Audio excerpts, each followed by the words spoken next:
Year was goody, was goody. Back with another one because you know Raider Nation needed another one. Was goody. This is Raiders football. Your boy Yerk Jers in the building. What's happening? What's happening? Um, what's going on, y'all? What's going on? Uh, how y'all feeling today, man? How y'all feeling? We in the building. Uh, got a lot to talk about today. Got a lot to talk about today. A couple pressers. We're gonna listen to.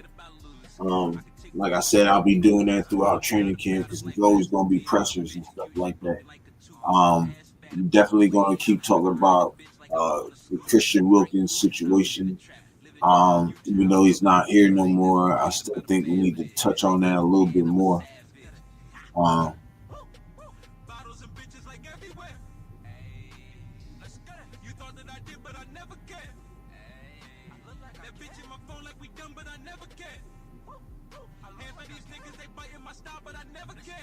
yeah, I'm saying my bad. My little part about the coach dude. So, um,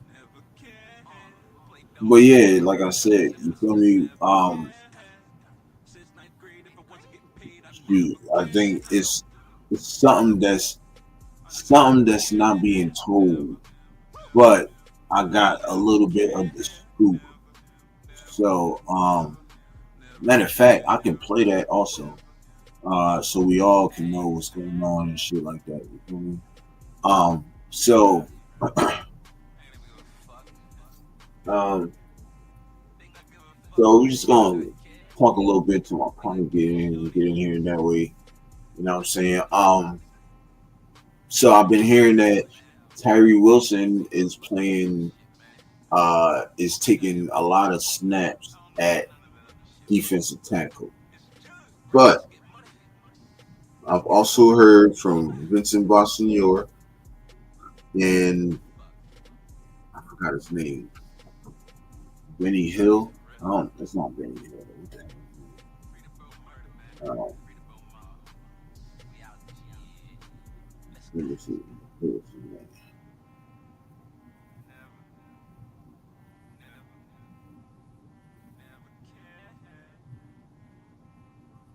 Yeah, I don't see how people is able to watch these stuff without getting copyrighted.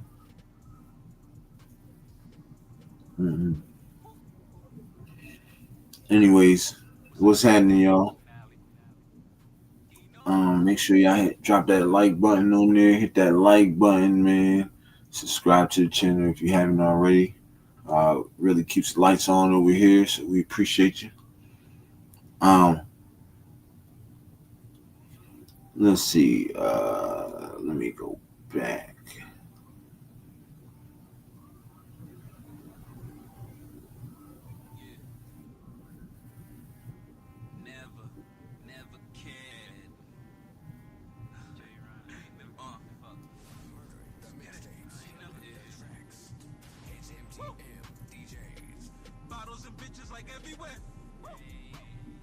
Adam Hill, that's his name.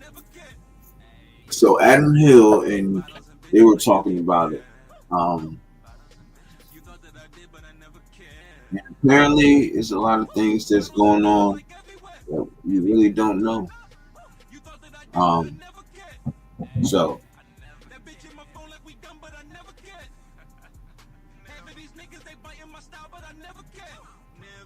it's crazy.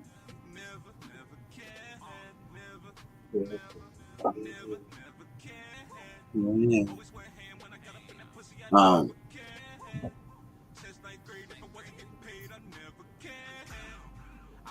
so um, let me see. I want to try to get to the presser. So it's the Raheem Mostert and Pete Carroll presser that we're gonna watch. What did I put in with this one?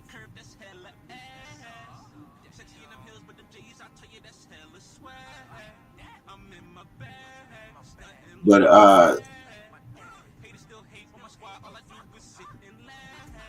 Pete said, Pete Carroll said that this is um Tyree Wilson's year. Like he had that conversation with him, like this is your year, and I believe that you can do this.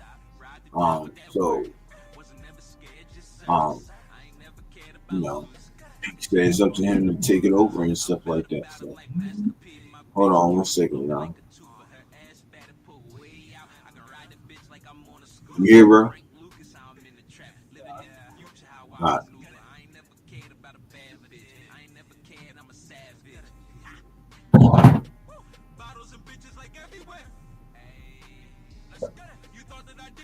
Hey, I'll be right. 1 second. Give me 1 second. Gotta let my whole boy in.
Oh, the nigga like G fan, what's happening, bro? My bad.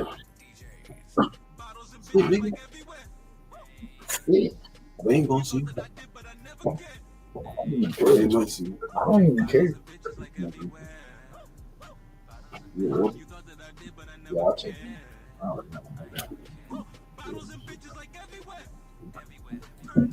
you're. So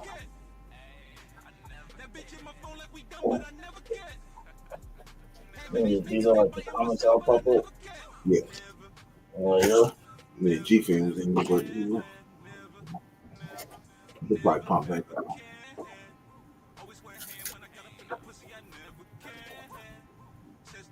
Yeah. yeah. That's not 8. Was it 8? Yeah, that's not 8. It's a little over a quarter. Uh, Yeah. I was gonna say too much. I'm rolling up on it. I mean, I know you can do that, but when you talk about other shit, you did. I gotta get to work now. So my bad. Um, that's all you guys just them to. Yeah. Like gas station, right up the road, bro. But my bad, y'all, for the. Oh, let me see. It's 20. Nah, it's one. One. Yeah. But you can stuff a lot in this motherfucker. Like, the bitch is like a wood. Oh yeah, I know you're talking about. So, like I was saying, y'all, before I did real quick, not on record. Uh, Christian Wilkins' replacement is going to, well, Jonah Laulu, like I said, is starting. He's in that starting role. Um, it's for his to lose, and I think if Tyree Wilson fucking dominates, does what he got to do, it's curtain. He could take that spot because I could really see Tyree Wilson as a Mike like a Michael Bennett role in that. You know what I'm saying? So I mean, it's all good though. You feel me? But I knew it. Like I said, I knew that once that fucking video surfaced, they like, oh, you think this shit is a game? Okay. Well, guess what? Yo ass gonna be goodbye. I see you later. You feel me? We'll see you on the other side. You hear me? So, and now Christian Wilkins filed for grievance, but it's like, nigga, we told you to get the procedure. You didn't want to get the procedure. So we did what we had to do. What was best for us. You feel me? Like Pete said, bro. I got young guys in here that wants to, you know what I mean, that I can play. Like, you know what I'm saying? Um, so I believe Christian Wilkins, I mean not Christian, Tyree Wilson can't take that leap, y'all, for real. You know, Pete raved about him. And to be honest, we haven't heard really nobody rave about him until today. So I think, you know what I'm saying? I think it's a plus. We headed in the right direction, y'all. Pete know what he want. Pete has a philosophy and a goal, and he gonna meet it. You know what I'm saying? Like he said, we're gonna win a bunch of games, and that's what he's trying to do. He's trying to win a bunch of games. 10-7 is the goal, bro. The man said it already. I haven't won under 10 games in over 20 years. So we gotta take this shit into consideration. You feel me? Goddamn. Me know all my shit. Me big ass dudes. Anyways, yeah. So, shit. I can't wait to see what Tyree Wilson does. This is why I can't wait till preseason starts, yo. Because when preseason starts, it's gonna be a wrap, yeah. You know what I'm saying? This shit's gonna be a wrap. You doing clips and all that on this group? Yeah, I'm about to do. I try to do video time. I do like shorts. You doing your copyright for this music? No, that's what I'm doing. Yeah, I got all my previous music.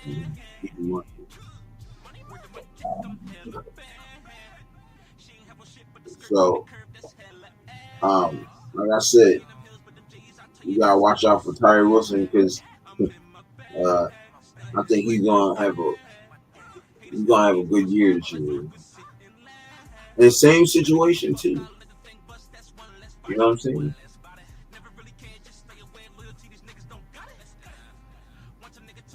You know what I'm saying?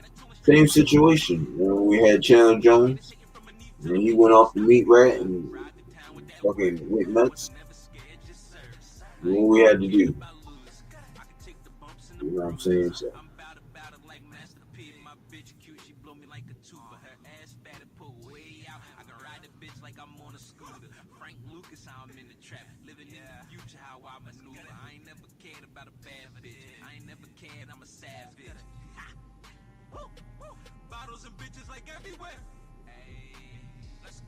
So, You just doing it. Um,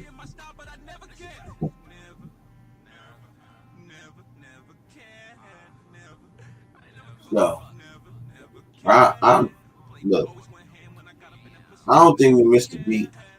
I mean, I don't think we missed anything with Christian Wilkins because he didn't play that much anyway. So at that point, it really don't matter, right? So, um, Yeah, you got 12 now. You're not going to make it back up.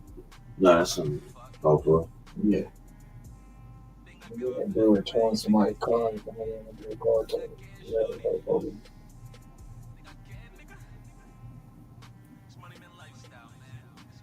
So I'm gonna kill this shit and tell my shit.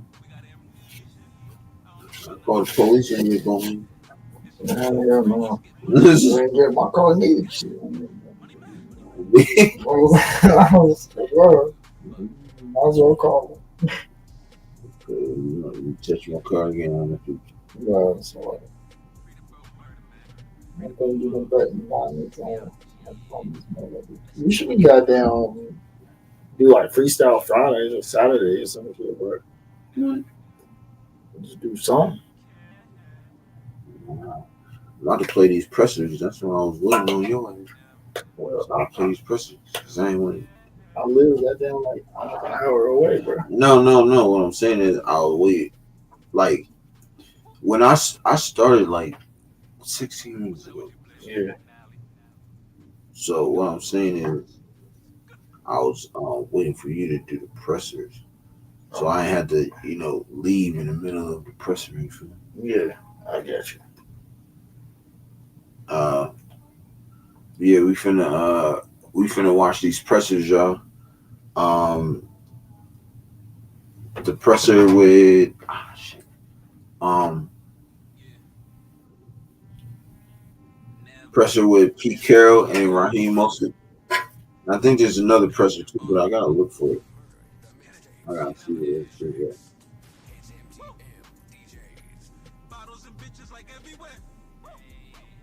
I'm gonna get to that shit right there. But I'm telling you, Pete has a plan. And look, he gonna execute that plan no matter what. His stick what it do. Bro say you're what it function like, my nigga. You know how it is. You know how I do, bro.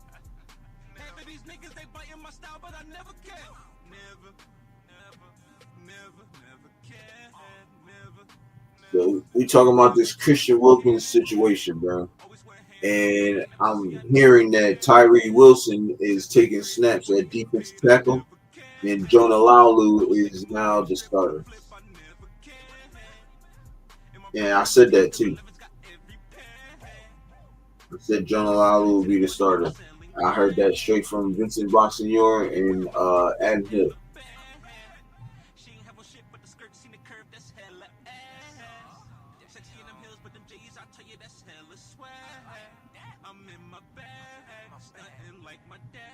So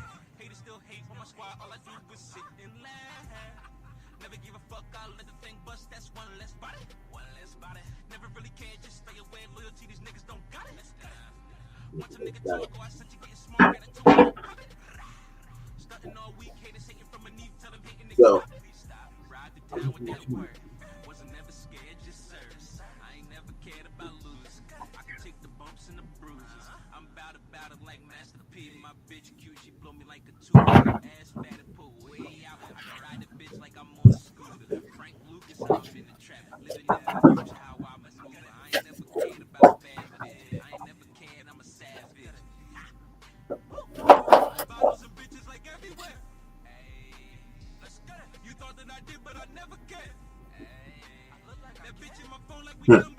you need this one. I won't be able to go. I won't be able to listen to shit if I don't get my goddamn charger.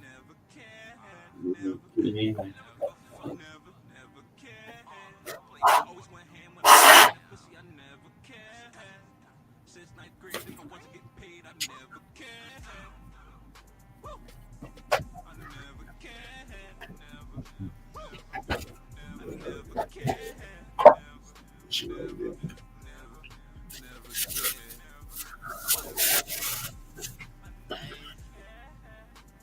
All right. Here's the shooting. That motherfucker got shot the fuck. Yeah.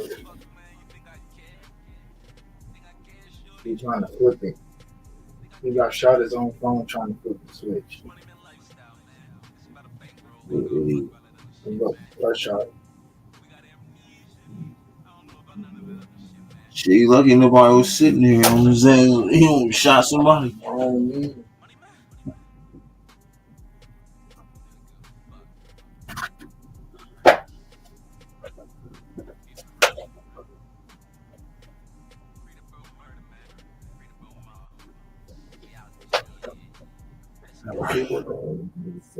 Bro, see, low key, we gonna be solid in the trenches with Butler and Jonah at D tackle on bro. Not facts.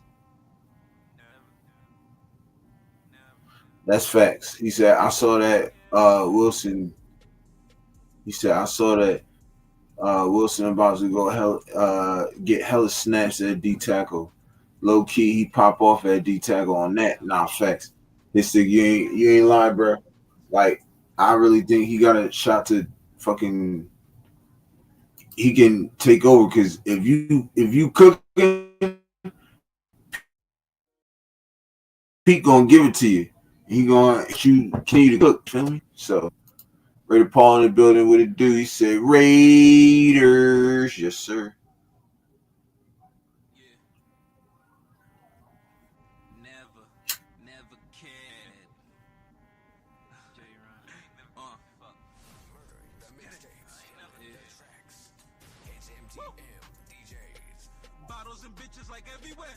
Yo, I heard a lot of shit that was going on though. We gonna get into it. We just gonna listen to a little bit of the podcast of Vincent Bonsignor and Adam Hill.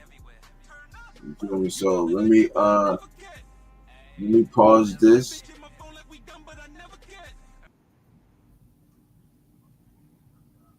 and let me play this.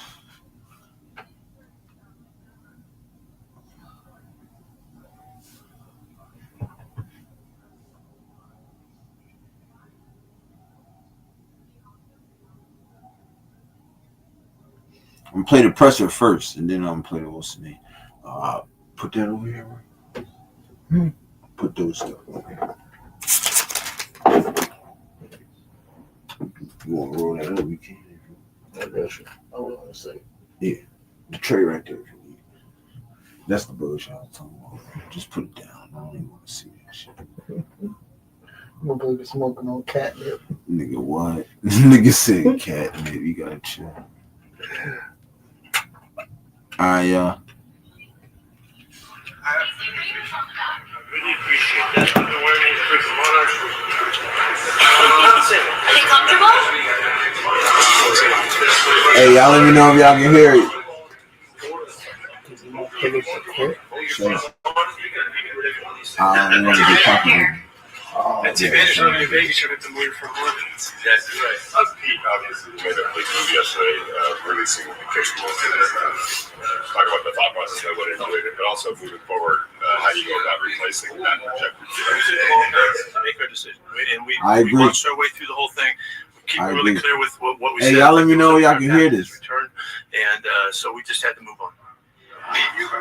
Obviously, we won't talk specifics, but Chip is using, you got a lot of weapons on offense, and he's being extremely creative. How exciting is it for you, because you're known as a creative guy, to see what he's doing with your offense? Yeah, matter of fact, you watch him as he starts each period, man. He sends a message about what's coming or what isn't coming to the defense. He's competing like crazy in it. Not only he has so much history, so much background, and he is a creative master. Now he's been that for years, all the way back to the Temple stuff that he did years ago that set everybody on their ear in football. He's just been that way. It's really fun, and we are feeling our guys. We are feeling the roles. We are feeling the opportunity to mix guys in and do the things they do really well. And we're learning. You know, we've only been at it 3 days here now, but we're learning. But we already have a sense that we have something special going. replacing Christian Wilkins, and how good do you feel about this young group of players? This place is about competition. It always has been, and it's just wide open. And I don't need to talk about any names right now. I think the fact that if you watch the rotations and we're giving everybody a chance, mixing guys with the ones and the twos all the way throughout, just to gather a bunch of information. I went right back to cut-ups yesterday of the first 2 days, just watching each individual guy, and we're just putting the information in the vault here, and we'll figure it out in time. But we have a good young, spunky group of guys now, and the young guys that came in this past draft are part of that competition too. So it's exciting. I've seen him do that a couple of years, and obviously out here, what do you see in that third year? I think this is really his time. I think this is his time. He had a little bit of injury issue early on. Last year he made improvement. I'm counting on him to do stuff in a big way, and that's not. It's not just outside at end where he is a real natural. We're moving him around, trying to see what we can do, and working complement with our other rushers. But I'm really enthused about how he's shown his effort and his concern about doing things really hard and full speed and all that. So that's a really good sign. So he's a marvelous looking athlete. It's very early. You're talking Are you about happy Tyree with Wilson. your rookies? Looks like they're really the effort's been. Right now, we had 3 terrific days of practice. We really did. I mean, each one of them was everybody did everything they could. He got chill, bro. And this is the third day to finish his first rhythm of it, and this was probably our best practice. So the focus and the intensity and working to try to maximize these opportunities, because we're still in a controlled mode, no OTA kind of mode right now. I love what we've done in 3 days.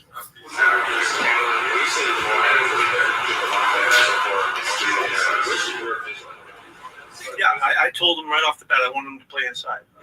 He's always been so instinctive and so aggressive and such a run-through guy. Been a fantastic blitzer over his time. So we want to put him in. Talking about Jamal Adams, y'all. He's jumped right into the will spot, and that gives us some flexibility that we're gonna grow with.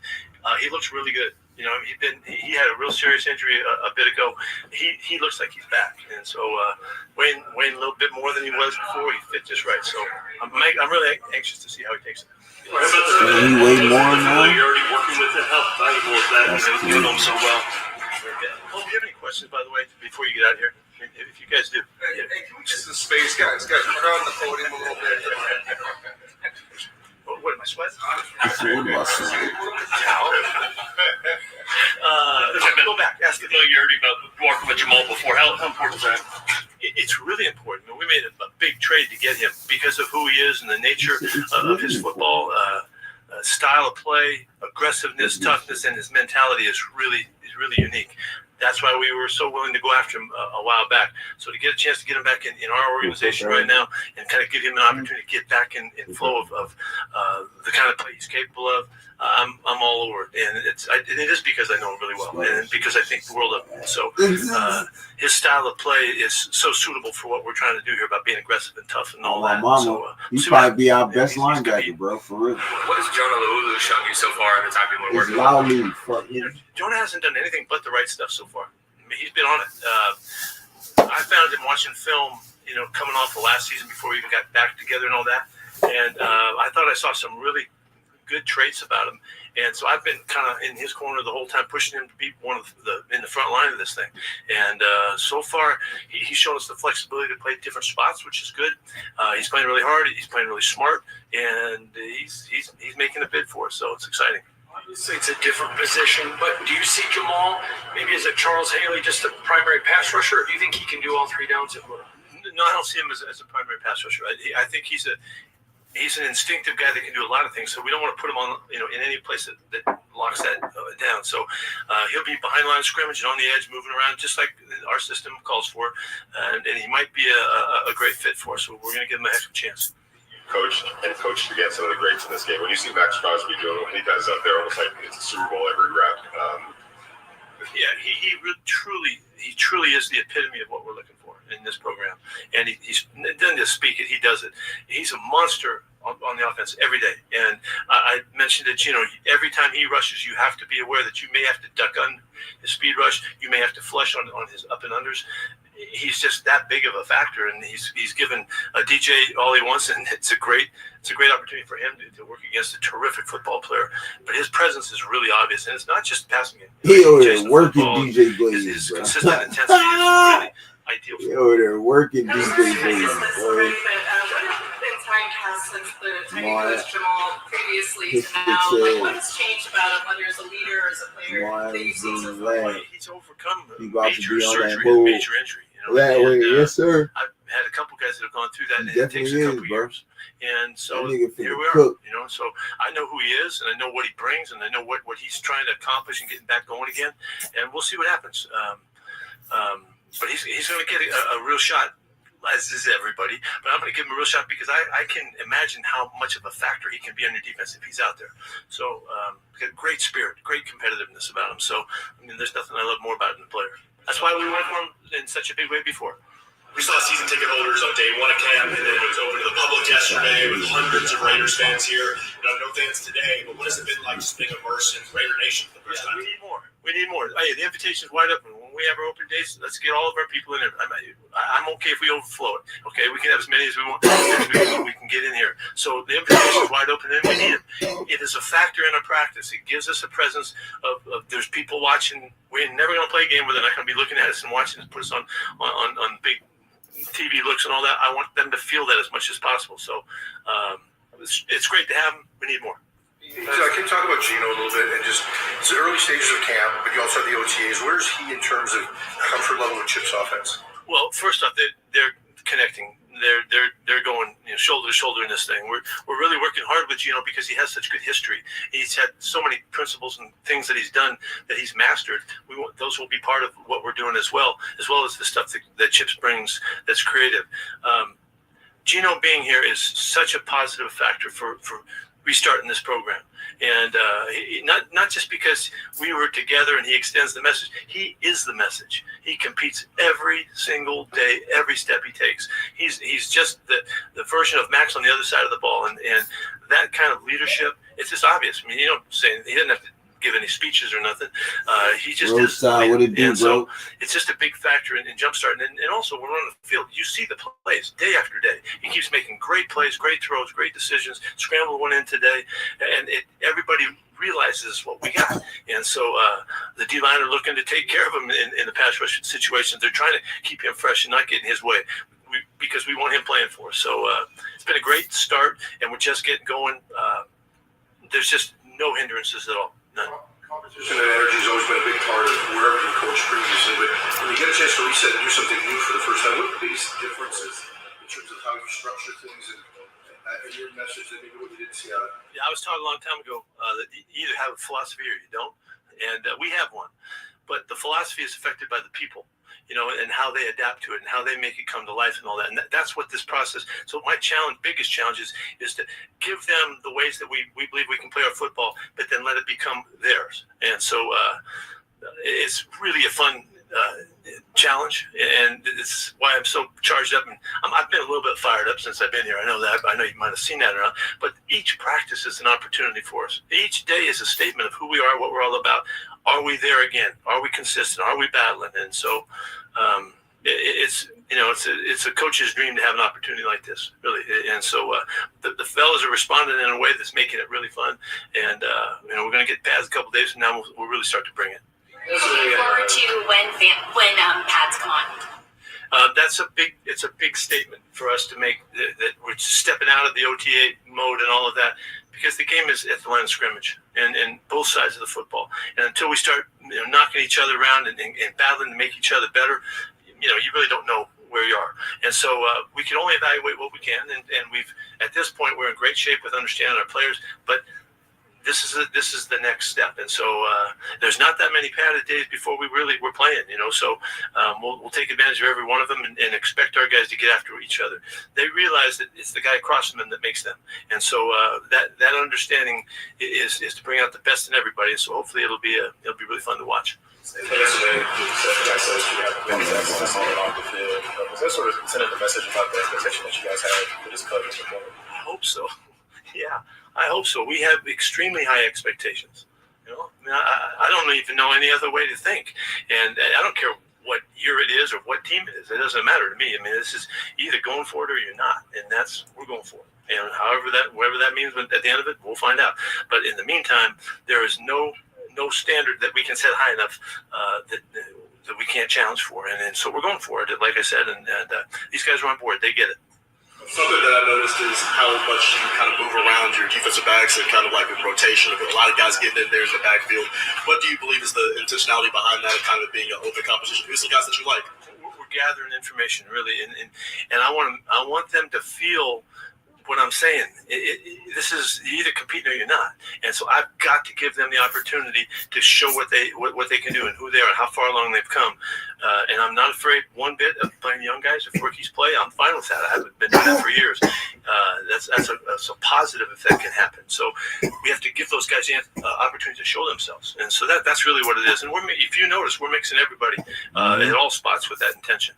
Right. Coach, you mentioned games are won in the trenches. What are your thoughts on Alex Kappa and Dylan Parham? Well, both guys, as the question came up about the pads, we can't tell now. We can tell they know their assignments. We can tell they know their footwork and their steps. They're making their calls. But until we start knocking each other around, we won't really know. We need to feel their power.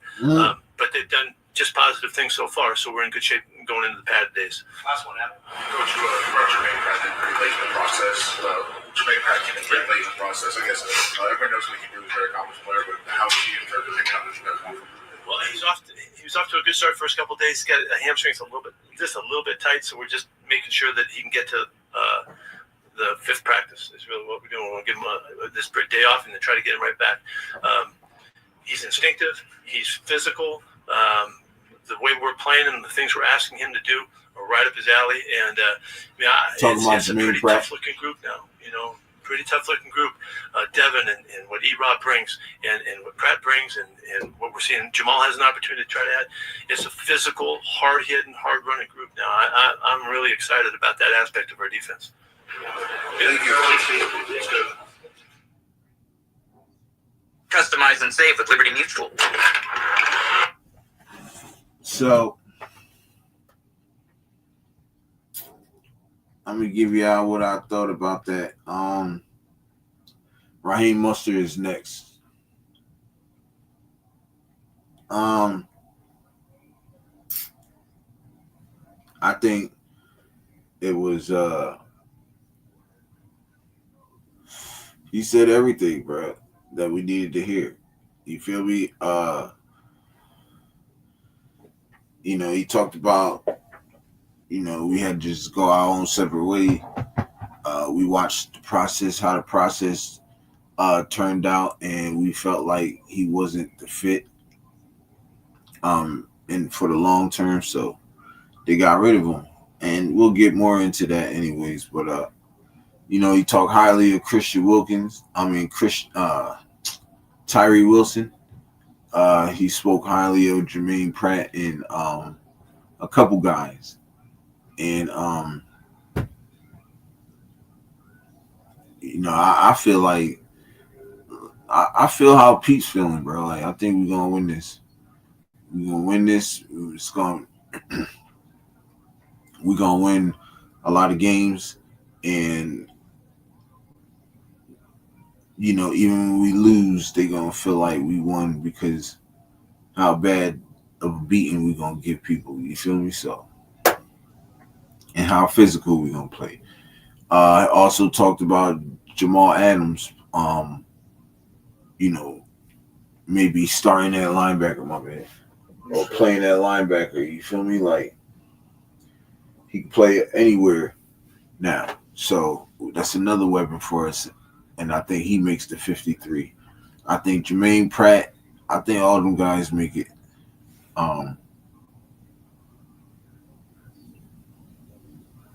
He, like he said, we didn't miss a beat after OTAs, came right in, sharp, ready to go. You know what I'm saying? So,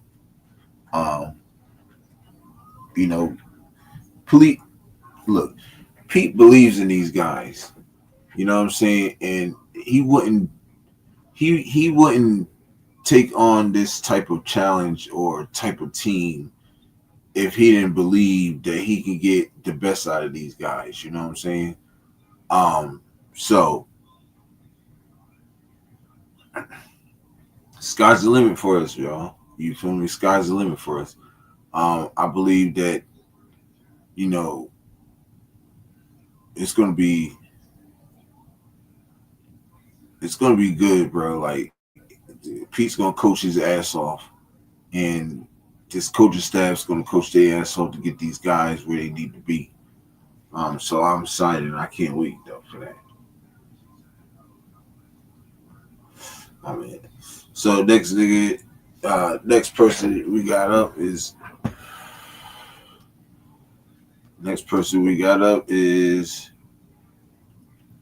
Raheem Mostert.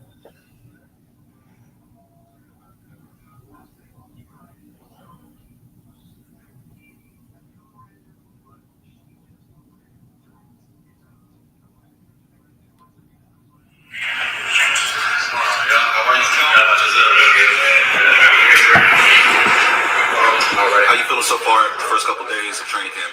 Feeling great. The body's adjusting to the training camp life, especially being out here. It's something that I'm not quite used to, but I sort of am. Being in Miami for the past 3 years, so the heat's not so much the problem. It's getting my breath in the altitude. That's the big thing. So it's been fun though. He talked all the time about competition. That's kind of his buzzword, and how it comes across in every position group. What's the competition been like among the running backs? Yeah, no, it's been smooth, honestly. Everybody in the room, we all compete against each other, but we're all trying to maximize as many opportunities that we possibly can, and especially the younger guys in Ashton, right? I've been able to help him out in some of his reads and everything like that, and tell him, hey, look, you need to make a one cut instead of trying to jatter at the line of scrimmage, because that just slows your timing down with the O line. So just little things like that, just trying to help not just him, but a lot of different guys, and they're helping me as well. Just understanding the vision of everything, and it's been fun. And the competition is always going to rise up. I always got to lead the room because I'm the older guy in the room. So it's been fun though. That like being that veteran voice in the room, being that leader to the younger incoming players. Like I know you did that in Miami just with A-Chain, so now you have that Genty. How's that for you as a leader and as a veteran? Honestly, I like the challenge. I feel like it's a way for me to display who I am as a player and as an individual, and also to showcase my abilities as being a leader. Right? You want to say you want to be a leader on the team, but for me, it's all about action. And this league is what have you done for me lately? That's the mantra that's always going around. So if I'm able to come in a situation like here and provide my leadership and my presence, and to show everybody that, hey, look, I'm gonna put in the work. You could learn from me. Just ask me questions. I'm an easygoing guy. I'm one of those guys that you can come up to and talk to about anything. And if you want to, keep it on the hush, that's fine with me too. I have a open door policy with my personality, as you guys will get to know. So it's a lot of fun, and just wanting to be there for those guys, because once my career is over with, I want to look back and be like, hey, I helped that guy out, and whether he took the advice or not, I did my part, and that's something I got to look myself in the mirror at. How real is the learning curve in pass blocking for rookies? It's something that's talked about all the time, but how real is that? It's really real.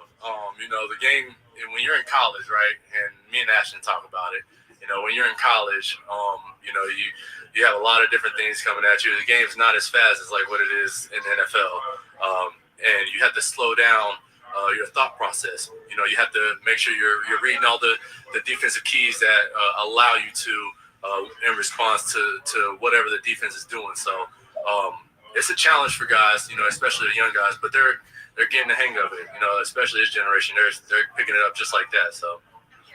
There's something that you learned when you were a rookie, or wish you knew when you were a rookie, that you were able to kind of impose on these younger guys? Yeah, one thing that I try to tell guys, even when looking back when I was a rookie, I had one guy that was a huge presence, Darren Sproles.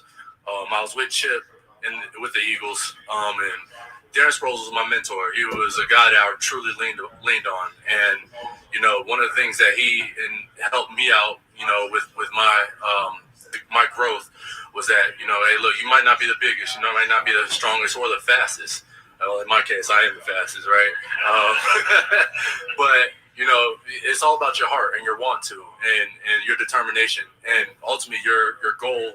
Once you're done playing the game, because this game's been going on for 100 years, right? And so what can you do to leave your legacy? And that was one of the messages that came across and hit me so hard. You know, if you start that foundation right now, it's just like building a house, right? You have to have a good foundation.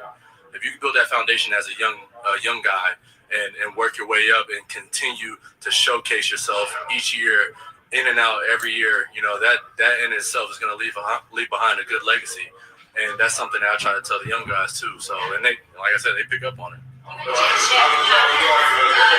have you seen him change? What has it been like being back with him? Yeah, no, it's honestly, it's kind of like a full circle moment for me. You know, I was with him at the Eagles, and then the following year I was with him at the Niners, and then we dispersed, but we always stayed in contact somehow, some way throughout those years. And now being back with him, you know, the offense is definitely completely different than what I was accustomed to, you know, some odd years later, but years ago. But honestly, man, it's cool to see the growth. It's cool to see, you know, what he can do within the offense, and then, you know, to have guys in this offense, you know, the O-line and even, I mean, Geno's just, you know, I've been a fan of Geno since way back, you know, because he's a guy that's been underestimated most of his career, and people didn't really see him as a starter, and then, you know, he blows up, and now he's with Seattle, with Pete, and, you know, all that combination.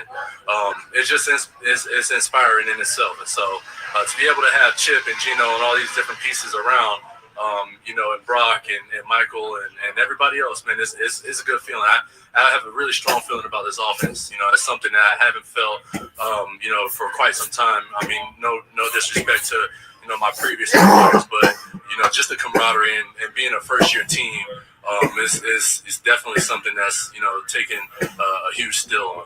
Estimated bucket to him, you know, undrafted guy coming into the league, and obviously Chip gives you a chance right away. It seemed like you guys hit it off. Was he big in your career in that way, having a guy believe in you? Yeah. I mean, obviously because he believed in me. You know, he gave me my opportunity, and I tried to make the most out of it. And, you know, I always bust his chops here and there. I'm like, hey, man, you know, you didn't really have to let me go. You know, I was really working my tail off, but nah, it's all fun, man. It's all, you know, it's just a part of the process, and that's something that, you know, as a player, that's what I want. You know, I want those tough times. I want to be able to look back and be like, hey, man, it was all worth it. You know, that was one of my biggest things as a player, is just looking back and being like, you know what, you put in the work, you did exactly what you needed to do, and people can't take that from you. Astro said that he hasn't had his wow moments just yet because the pads aren't up, but they're about to come on here in a few days. Yeah. What's the mentality like for a running back room? Just excited, physicality. Yeah, I mean, you get better run reads. You know, that's a big thing. You get to showcase, you know, what you're here for. And, you know, me, I've been there and done that before, but I'm excited for Ashton. I'm excited for Sincere. I'm excited for Z. You know, some of the guys that, you know, get that opportunity and I get to see them in person. You know, it's going to be fun, and I can't wait because those pads do tell a lot. You know, when you put those pads on, you gotta really bring your stuff. You gotta really have that mentality and that attitude of want to. So it's going to be fun. I can't wait. That being said, how important is it, or what's most important for you right now as running backs right now in this situation? Just getting used to the footwork. I think that's the biggest thing. Just getting used to the calls and understanding the assignment and the footwork. And then now when you get those pads on, you know, you got to squash all that out of the way because that should be routine now. Now when you get into the pads, it's more so about getting those fits. You know, having that mesh with your O-line, having that mesh with your quarterback. That's the most important thing. Thank you. Yeah, appreciate y'all. All right, so that was the end of that. Sparkle? Right. I think Mustard was, you know, going to bring. I think he's going to be a huge addition to this offense. No other guy to teach and mentor Ashton Jeanty. There's no one better than Mustard who's going to teach Ashton Jeanty, you know, whatever he needs to know to succeed in the NFL, and to succeed this season. But he made a lot of valid points, you know what I'm saying? And I think it's a good thing, you know, being, you know, him playing, you know, Chip Kelly found him, brought him on to the Eagles, Then he played with him in the 49ers. He was the offensive coordinator there. Chip Kelly, that is. I just think, like I said, like he said, full circle type shit. You feel me? They're gonna be able. He kind of knows the style of Mustard now. After the coaching and stuff. So, I think that 1-2 punch with him and Gentry is gonna be crazy. And if we can do a third, I think Sincere McCormick will win that one. I think it'd be,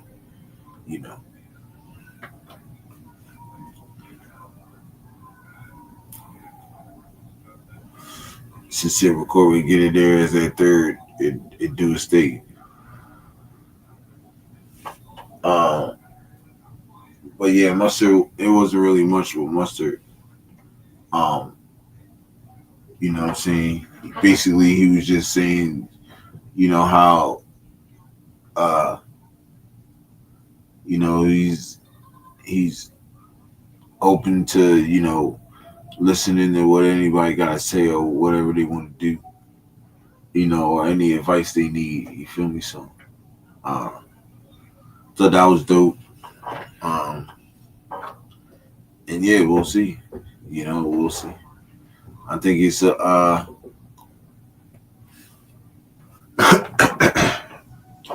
think that was a dope presser. But we're gonna go to this other one. This one's a little long, but I'll just. Book director from Station Casinos, Chuck Esposito, in for his weekly segment. To make our decision, and we watched our way through the whole thing. We keep it really clear with what we said. I think there was no. So this is Vincent Bonsignor and Adam Hill from the Las Vegas Review Journal.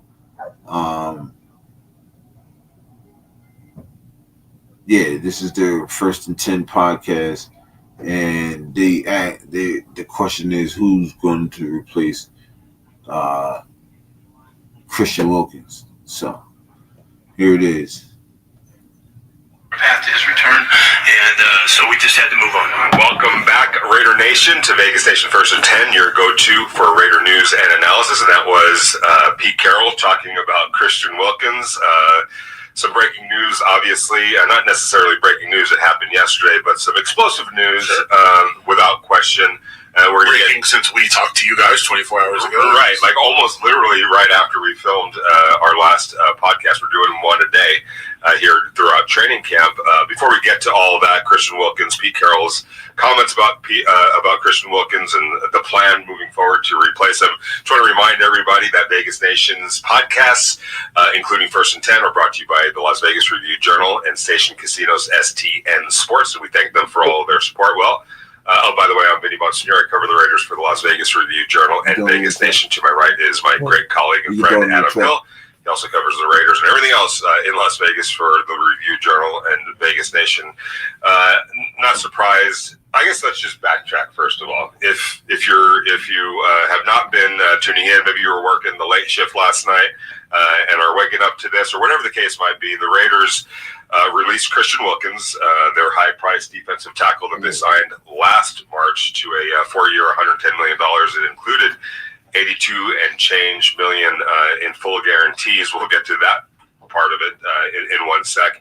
But Pete Carroll, who we just heard, kind of explaining the decision and the thought process, didn't get into too many details, but the bottom line is there was an impasse, there was a disagreement on how to move forward from in the rehab of Christian Wilkins surgically repaired the Jones fracture that he suffered in his foot. Long story short, the Raiders believe he needs and needed another procedure. Christian Wilkins, for whatever reason, disagrees. He got to training camp last week, was put on the PUP list. Usually that's designated for players that are unable to pass a physical and are unable to be cleared to practice. I don't know that he did or didn't pass a physical, but you would suspect that that played into it. The Raiders decided, you know what? I think we'll find out. If he signs somewhere else, I think we'll find out if he can pass a physical or not. That'll be the next step of this. Right, exactly.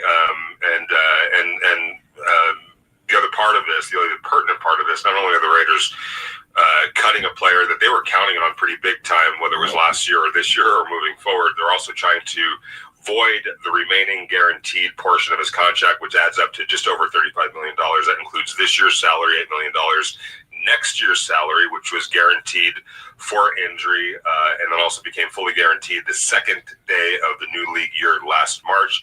That was just over $25 million. There's also some roster bonuses and things like that that are looming ahead. But the long story short is they're trying to get out from that guaranteed contract, arguing, and the argument will be made, that he's just basically not doing the things they feel is necessary to get back on the field, and that's their grievance with him. He's filed a grievance to the Players Association.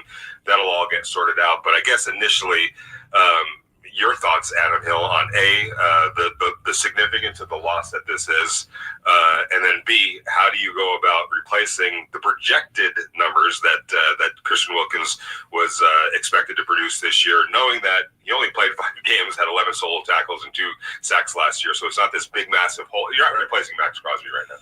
Yeah, it's what you expected. It just never happened. And I was going back through last night.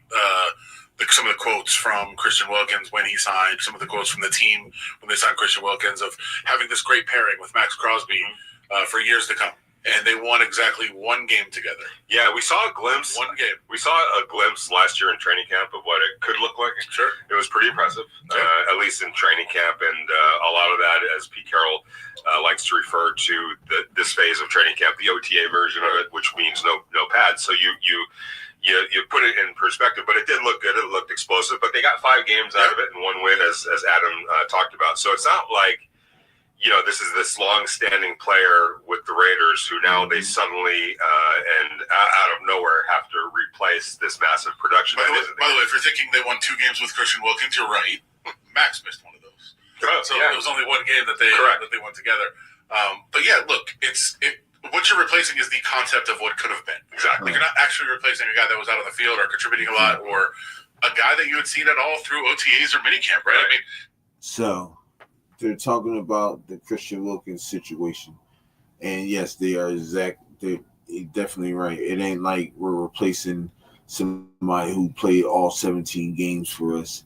No, he only played 5 games, and that was that. And he only played 1 game with Max. And he played 0 games with Coombs.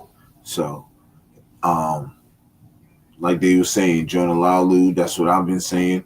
I feel like he started last year for Christian Wilkins when he got out. And I'm saying it again, he's basically starting again at that spot. And now they have Tyree Wilson taking reps at defensive tackle also.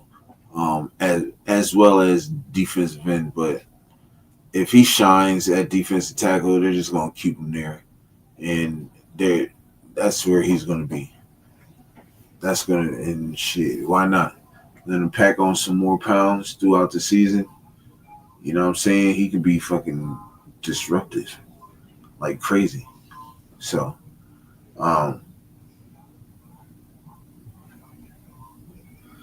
yeah, but that's what they're talking about right now. if you're looking at how are they going to replace this, well, we've already seen it. They've not had him. They didn't have him the last 12 games last year. They didn't have him through OTAs. They didn't have him minicamp. They haven't had him at training camp. So what we've seen is just what it's going to be. I think when we're watching practices, you're saying, oh, what's it going to look like when Christian Wilkins is in there? Well, you're just not going to see him now. So it is a guy like Jonah Laulu, who everybody has raved about all through the offseason. Now takes that next step, and it's kind of his job, at least for now. I mean, we're still going to see. Let me pause it. Then I've been saying that shit, right? I've been saying this shit for like the past couple of days. He started from last year. You know what I'm saying? He came in, was a starter last year, came in for Christian Wilkins, and he's going to do it again, and he's going to be even better this year. So, and Christian and Tyree Wilson going to be at defensive tackle too. So keep in mind in that. Moving and shaking along the depth chart, but for right now, he is the guy. He was going to be the guy in place of the guy. Yeah. Now he's the guy. So that's how you move forward with that. I think from a practical standpoint, what this is a team, especially a new regime, comes in, doesn't have the same relationship with a player. They didn't seem to ever really get on the right wavelength together, and so they have moved on. I think the plain and simple fact is they've cut Christian Wilkins. End of story. That's done. He's moved on. Now, this is a much bigger story and all the other things that go on along this, but the plain and simple matter is he's gone. He wasn't here. He's not going to be here, and they're right with that. But the ramifications of what happens with the guaranteed money, are they able to get it back? What happens with the salary cap implications potentially of how that could play out? That still remains to be seen. A lot's going to have to do with what happens with the hearings. And by the way, Christian Wilkins, side note, the player rep to the NFLPA for the Raiders, which will not be the case anymore. They're going to have to find somebody else to do that. Yeah. But the battle between the NFLPA and Christian Wilkins against the Raiders will be an interesting one to play out, and it's the first big challenge of the NFLPA since losing their leadership. I mean, you lose J.C. Treader, you lose Lloyd Howell at the top of the NFLPA. To me, this is one of the biggest stories in sports right now, but we're going to see the NFLPA stuff, not the Christian Wilkins stuff necessarily, but we're going to see how this plays out. Now, somebody did reach out from the NFLPA and told me, hey, by the way, it's going to be lawyers that have been there in place. Yeah. Like, it's guys that have been around. It's not like new people. Like, yeah, of course. But it is a test of the leadership to see how they handle this, how they move forward. Like, these are all the massive, massive intriguing storylines to me, the periphery stuff. But for Raiders fans, for you guys listening, who just care about what happens on the field, it's not like it doesn't change much. It just already is what it is. Yeah. You just don't have that. You don't have that kind of carrot dangling out of like everybody's like, oh, when Christian Wilkins gets here, there's no longer here. So they're dealing with what they've dealt with for the last 5 months of last year and all of this season. And to further your point, I just was speaking to somebody last night about this who runs his own team, and he's like, it's going to be a fascinating grievance, and to see how that all kind of gets sorted out. You would imagine the lengths that the Raiders have, the lengths that they've gone to do this, that they're pretty secure in their position in terms of winning, or maybe this is just a Hail Mary saying we're just going to try. They wanted to move on anyway. Let's hope. Exactly. So it's either they feel pretty good that they're going to win this, or hey, what do we have to lose? It's a massive test of the meaning of the word guarantee. Yeah, and for sure, if we want to get into that for 1 second, and Adam's been we literally talked about guarantees, contracts a couple of episodes ago, and to kind of explain the situation and how it pertains to Christian Wilkins' contract. When you look at 4 years, $110 million, throw out the $110 million, that would have only happened had he played throughout the course of the contract and met every incentive, all those types of things. So that's, the likelihood of that happening, not bad if you stay healthy, but not always going to come to fruition. But take that out of it and get to the real nuts and bolts of it, and that was the $82 million and change that was guaranteed at signing. Part of which included, as I mentioned earlier, next year's salary, the 2026 salary, which was just over $25 million. That was guaranteed for injury at signing, which means that at any point between the actual signing in 2024, March of 2024, and 2026, if Christian Wilkins had gotten hurt in any sort of a way on the football field, obviously, where he could not pass the physical, couldn't play football anymore, he was guaranteed that money. Okay, so number one, that was the injury guarantee. And then number two, that then became fully guaranteed, injury or otherwise, the second day of the new league year, which was about March 17th-ish or something like that. Okay, so those are two different types of guarantees, but he was on the roster in March. They were able to, or that $25 million in 2026 became fully guaranteed, injury or otherwise. Here's what the Raiders are going to argue, apparently, is that, okay, but there's also stipulations that you have to adhere in terms of the health and whatever recovery might be required for whatever injury you might suffer. You have an obligation to adhere to a recovery process that we feel is necessary. And so they're arguing that he went against that or declined to do it and wasn't doing things in a manner that they felt was in line with what this injury was. So the recovery implications or what they felt was necessary were not being adhered to, and therefore they feel strongly that they can now void those guarantees. Right, and it's a fascinating legal discussion. I'm all in on this. I'm sure a lot of people are like, don't care, except for what the ramifications are to the cap and things like that for the Raiders. So, I think we're gonna cover. We're gonna follow it. I will be very obsessed with it. I will promise you that over the next couple of months and years as this plays out. I also want to compare this because at the crux of this appears to be a disagreement over the best process in order to get Christian Wilkins back on the field. The team seems to claim it. This is not something they said on the record necessarily, but obviously we talked to people who have their thoughts on what was going on. That the team basically said, look, another procedure is necessary. That's what's going to take to get you back on the field. We need to do this so that you can get back healthy, get back on the field. His side would be, don't need a procedure, just need to get better.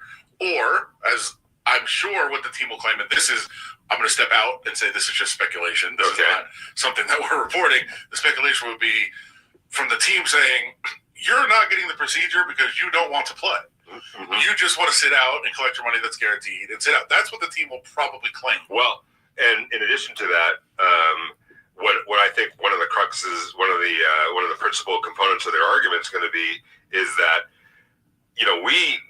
this was something that they had been discussing for a long time, obviously, and we don't know exactly when it all when it all kind of came to when those discussions started happening. Of hey, you need to get a surgery. We feel like that's the appropriate way to move forward and to create that path to get back. He obviously said no.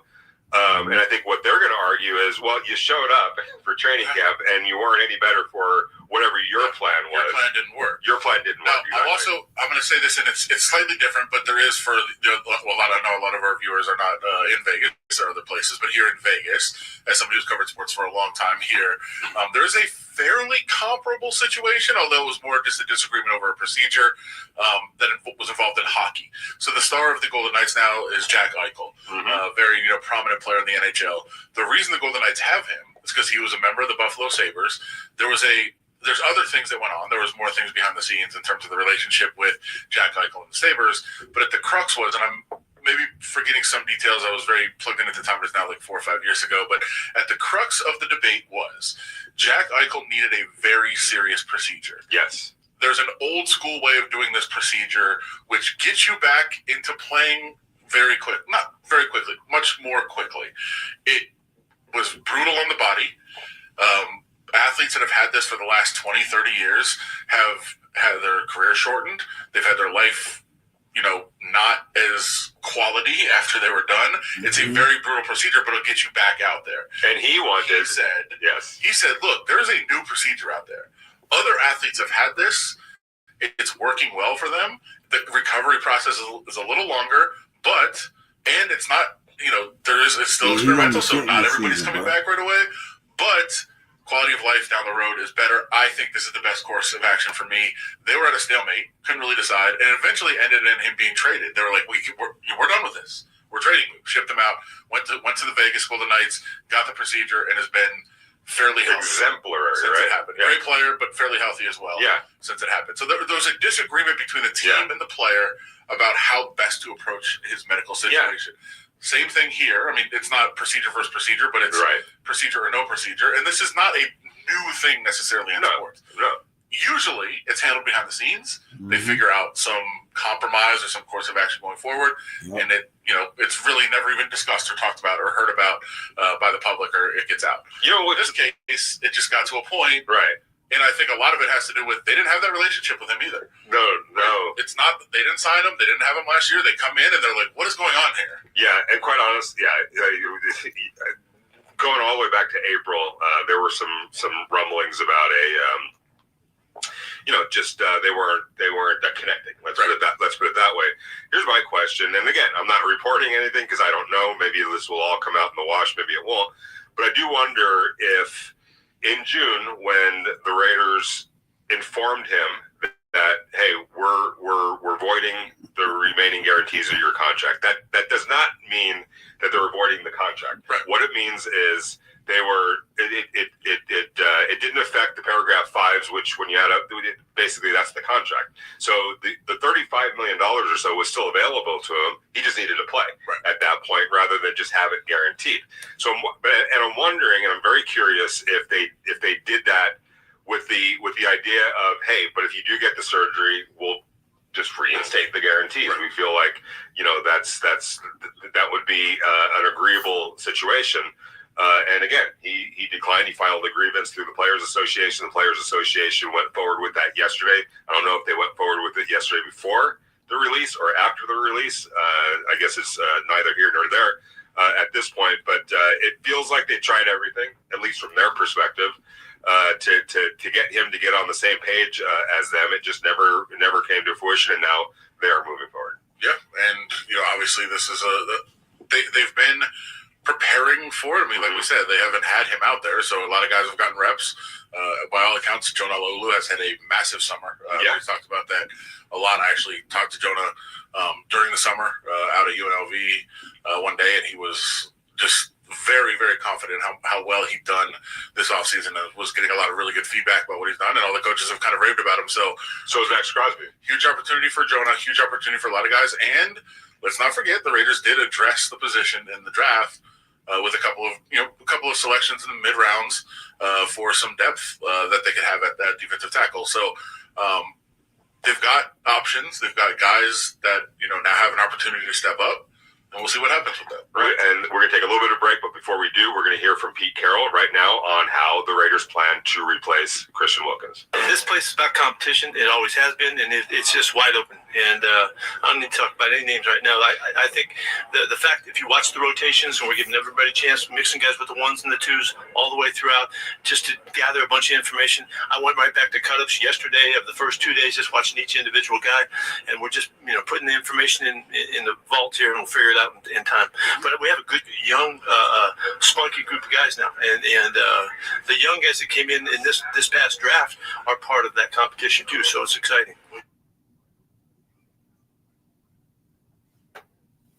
Well, so basically what they're saying is that, because Christian Wilkins filed for a grievance. So what they're saying is that basically they're going to argue that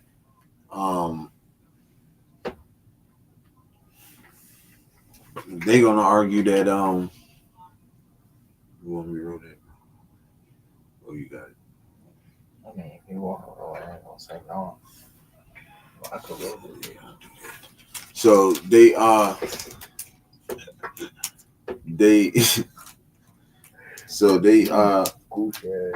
fuck you, dude. So basically they're saying that we told you to get a procedure and you're trying to do something your way and you're trying to sit out and collect a check, which that sounds kind of plausible, to be honest. Like, we're telling you to get either way you was gonna sit out and get a check, nigga.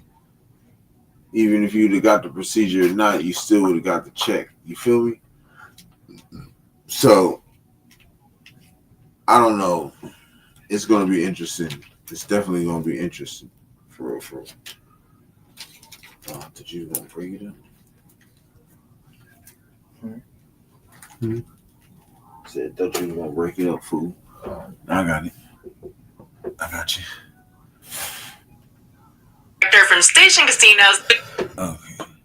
Signing last year, $110 million over 4 years. But I'm curious to know, when something like that happens with a team, how does that affect their lines, if at all? Not really that much. I think when it comes to the defensive side of the ball, not that Wilkins wasn't an impact player, it has to be a TJ Watt, a Micah Parsons. I think a guy that really disrupts the game and controls it from that side of the ball. Very few guys in the defensive side really move the needle. And unfortunately, in this case, that wouldn't be the case. He missed a lot of games last year, but I think it shows maybe a little bit changing direction for the Raiders there. Everything I've seen, I mean, Pete Carroll, I mean, he expects them to be successful and successful now. And as we've talked about, they play in a very tough division in the AFC West. Well, as we talk about some of the betting trends, Chuck, I wanted to get into what's going on right now with week 1 for the Raiders-Patriots game. Last week we talked about a lot of money coming in on the Raiders. Is that still what is happening? Yeah, I think, you've seen money come in still on the Raiders. Number was as high as 4.5, came down to 3. I think it'll take a lot to push us below the 3, especially being this amount of time out right now. But it wouldn't surprise me to see this number continue to drop. But I think it's more of a Pete Carroll, Geno Smith, Ashton Genty factor more than anything else right now. All right, Chuck, now I want to kind of pick your brain a little bit just to get your take. I know you're all invested in the ins and outs of everything happening with football, especially the Raiders. So Jamal Adams, what does a signing like his name do for the Raiders, especially because he's got that background and relationship with Pete Carroll? I think that's the key, Heidi, is that he has that familiarity with Jamal Adams. He knows what kind of player he is. Even if Adams won't be maybe that same impact player he was when Pete Carroll had him in Seattle, he's a veteran leadership guy who I think a lot of those younger defenders can lean on. Pete Carroll can lean on. And I think it's kind of him instituting and changing the culture there to get a mix of players that he thinks can really help a lot of these young kids get to the next level. And as we come up on the second week of training camp, Chuck, what is going on over at Station Casinos? I know that Last Man Standing contest is coming right up. So let's talk about that and how people can get involved and all of the other things happening on the STN Sports app. Actually, we're fired up about Last Man Standing, but we don't. All right. So he said the SeaWorld was moving hella weird. He could have got that second surgery and still would have gotten the motion on bro. Nah, that's facts. He definitely, if he would have just got the procedure, got better.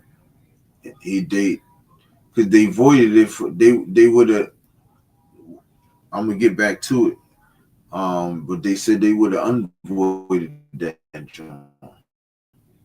Matter of fact, I think they did say that. You know what I'm saying? If he would have got the procedure and do what they did, they would have unvoided it and he would have got his money. But niggas go to college for no reason. They don't even go to college to learn. They go to play football and that's it. Because ain't no way you didn't know that shit. You feel me? You know what I'm saying? Ain't no way in hell you didn't know that shit, bro. So.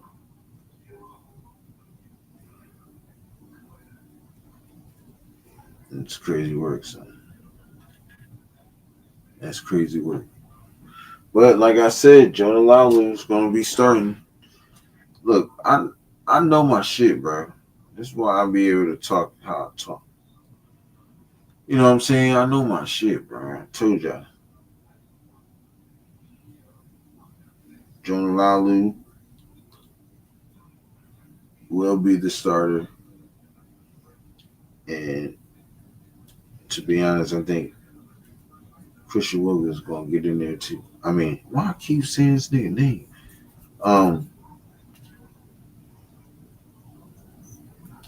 I think what's the name gonna be dope too.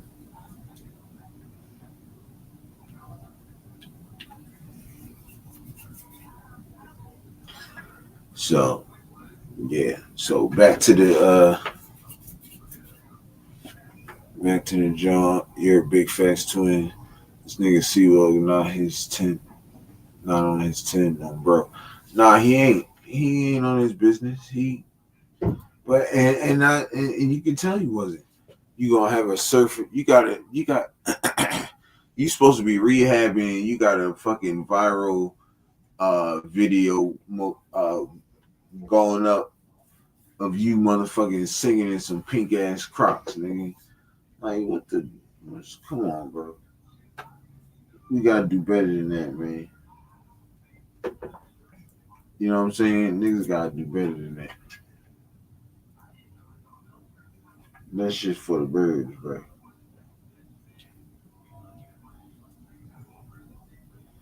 You over there dancing and shit. That nigga said, yeah, nah. We ain't gonna do this.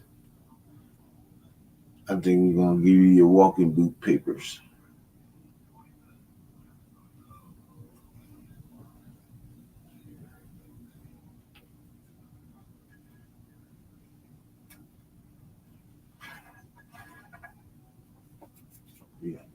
shit up. So I don't blame him at all. Shit, you feel me? I really don't. I don't blame him one bit. Shoot, we trying to change something over here. This ain't that Antonio Pierce regime. You know what I'm saying? Where we can bullshit and party and bullshit, and then be losing at the same time. Ain't nobody trying here to do that shit, see that shit, or hear that shit. Take that shit somewhere else. You feel me?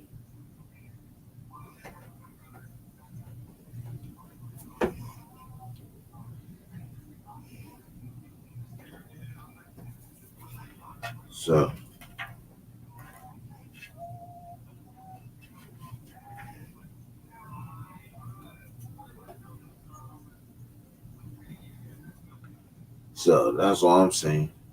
But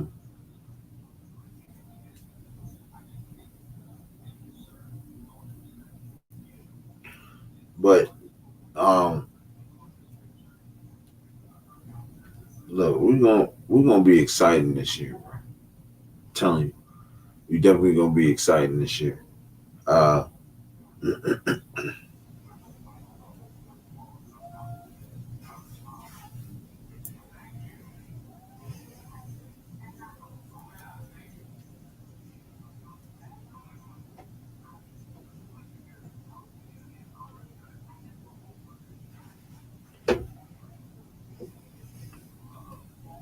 I'm about to play this video again. So, but just Sticky right, he ain't on his 10, bro. He ain't on his 10 at all, cuz.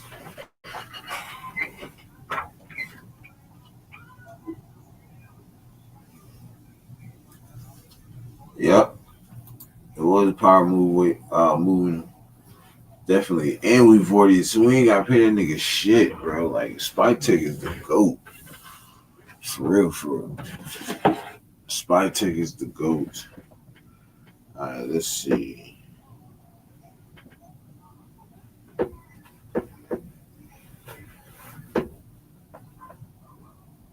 I'll actually start taking applicants. Wager. Welcome back, Raider Nation, to Vegas Station First and 10 on Vinny Bonsignor, Adam Hill.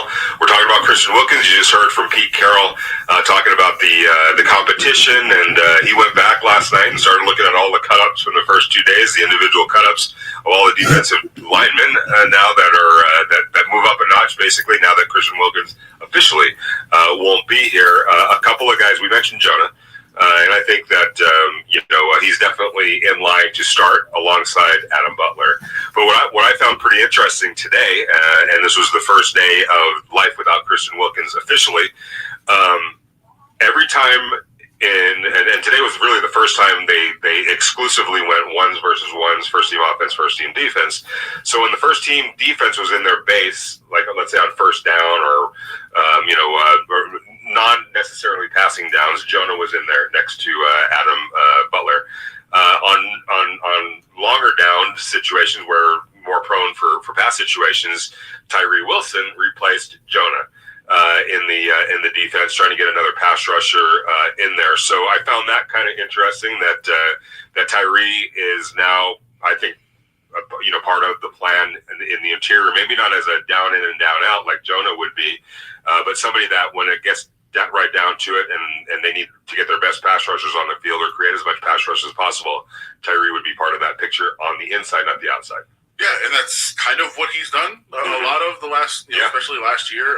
It was kind of the speed package that they would bring in on third and long and get an extra pass rusher on the field on the inside. And Tyree, I thought at times thrived in that role in terms of finding himself a little bit. I mean, it's odd because his body is so perfect to play defensive end. It's so perfect to be an edge rusher, but it just. For whatever reason, he's maybe found a little more comfortable to get inside, whether it's the matchups or whether, being closer to the ball helps. Remember, like at the beginning of it when he first came, the ability to go delay. The delay of getting off the line of scrimmage a little bit. Maybe being like a cartoon almost. Maybe being closer to the ball helps a little bit in that regard. And sometimes just guys are comfortable in different spots. So seems like they found some. Patrick Graham has obviously been the defensive coordinator before, and I'm sure he kind of mentioned it and said, look, maybe we can try this going forward. And it seems like that is going to be part of the plan in terms of getting extra pass rush on the field. Because 2 years ago, before they signed Christian Wilkins, I mean, his pass rush numbers were phenomenal in terms of the amount of pressures that he had his last year in Miami. I think he had 9 sacks that year, if I'm remembering correctly. He had a really good sack year, a really, really good pressure year as well, and that was what they brought him in, to get some pressure on the inside, the team with Max. Maybe if Tyree can continue to emerge in that role, that would be very beneficial in terms of trying to replace what they hoped Christian Wilkins would be, not what he was. Yeah, exactly. Wasn't it? Yeah, and actually along those lines, part of when you think about Tyree Wilson, and Pete Carroll had some nice things to say about Tyree Wilson, and we'll hear that in just one second. But there's also there's also a presence, a player that wasn't here last year at all, except for in training camp this time last year, but certainly not in the regular season, and that's Malcolm Kuntz. So now when you look at what we were just talking about, that rotation between Jonah and Tyree, that's also including Malcolm Kuntz, who missed all of last year with a knee injury, rushing the passer from his edge position. So you basically have Max Crosby. I didn't see who the other, because I think Adam Butler came off the field a few times in those situations as well. I didn't get a chance to catch who that other defensive tackle was. Tossie was out there? It might have been, yeah. And then Tyree, and then Malcolm Kuntz. So Tonka got some pressure. Tonka, heavyweight, yeah. Where he came in through. So, yeah, there was a lot of different guys in rotation, for sure. Right, and let's talk about that, because Pete he's never shy about talking about the young guys. And while he didn't name them by name, we all knew who he was talking about when he talked about, hey, don't forget basically about the 2 draft picks, J.J. Pegues from Ole Miss and Tonka Hemingway from South Carolina, a pair of draft picks by the Raiders this year that have been part of the rotation. We'll give him that, and now one or both might be counted on just a little bit more than maybe originally anticipated. Yeah, I think the entire group, and it was a very deep group. It's the group that I think when we were doing our preview that I was most interested in seeing kind of how it played out. Now everybody looks and says, all right, there's a spot that is open. I mean, there's a lot of reps. Yeah, a lot of reps, a role that's open, a lot of reps that are available, an opportunity to get on the field, maybe more than you expected, because this one player who, again, we hadn't seen it in action, but everybody expected once he was healthy, he would be out there a lot. Yep. All those snaps are available to somebody, and they're all going to try to compete for that and fight for it. Let me ask you this. I think I know the answer, but I don't want to put you out there like that. I'll wait for your answer. A lot of fans are clamoring for go sign somebody, go bring somebody in, and maybe they will for depth purposes for training camp. But at this point, I don't know, unless there's a young defensive tackle prospect that becomes available maybe by release or however that that comes about. We've heard Quentin Jefferson. I know he was in the building a couple days ago, and nothing came to fruition with that. I would be more prone to just kind of sticking with what is, and seeing how those younger players develop, especially here in training camp, rather than bringing somebody in. Nothing against Jefferson, but I'd rather have young players on track to develop rather than bringing in a veteran like that who doesn't offer some tremendous improvement and would impede some of these younger players. I think I know what the answer is going to be, but I'll let Adam take it away. I would hope that everybody that watches us regularly, of course, thank you guys. We know we see the numbers. We appreciate you guys. I would think everybody that watches us regularly knows my answer. You know what? It's one of those ones where sometimes the readers say, "Why'd you ask that question?" Everybody knows it. I know, but I can't just make up a quote. You got to ask the question so you hear the answer, right? We do that often. Yeah. I would suggest going with what you've got, or as you said, if somebody was out there available, that's 23, 24, maybe like former high pick that just doesn't work out somewhere that you have to go to trade for. Potentially, I guess that would be the move, but I think you go with what you've got. Here's what I would say about this, and maybe it could be incorrect, but my thought is we have seen it, we've heard about it. I think we've seen it in action. Jonah Laulu has been fantastic this offseason. I can't get on a mountain high enough to scream that. Would Jonah have had the kind of offseason he had if he didn't play last year? Oh, if he didn't play last year, right? If he wasn't part of the rotation, if he wasn't on the field, I know. I would say no. Yeah, I would say no. He wouldn't. He would have been buried. I think that, I've plugged this before, but kind of if you want to go find the piece I did on Jonah when we sat down this summer. I mean, he talked about the confidence. Where's the flag? What did he do, bro? About, hey, I didn't really even believe myself. Max Crosby said the other day, I don't think Jonah knows how good he is. Right. He's still learning that.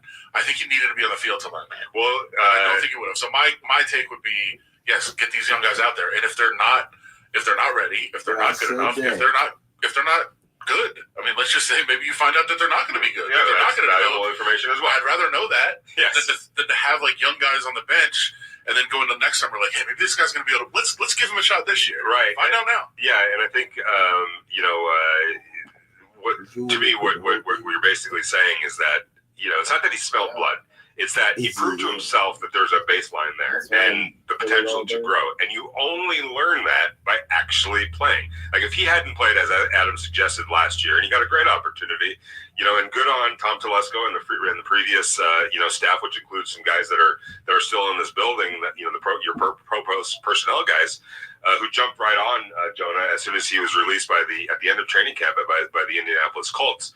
If he doesn't get that opportunity, and if he just, let's say, was on the practice squad all last year and wasn't able to actually get on the field, he's coming into this year and really going back to what you were just saying, going into the offseason with all sorts of uncertainty within his own mind. But he proved to himself and others, obviously, but more so to himself, and saw what's possible.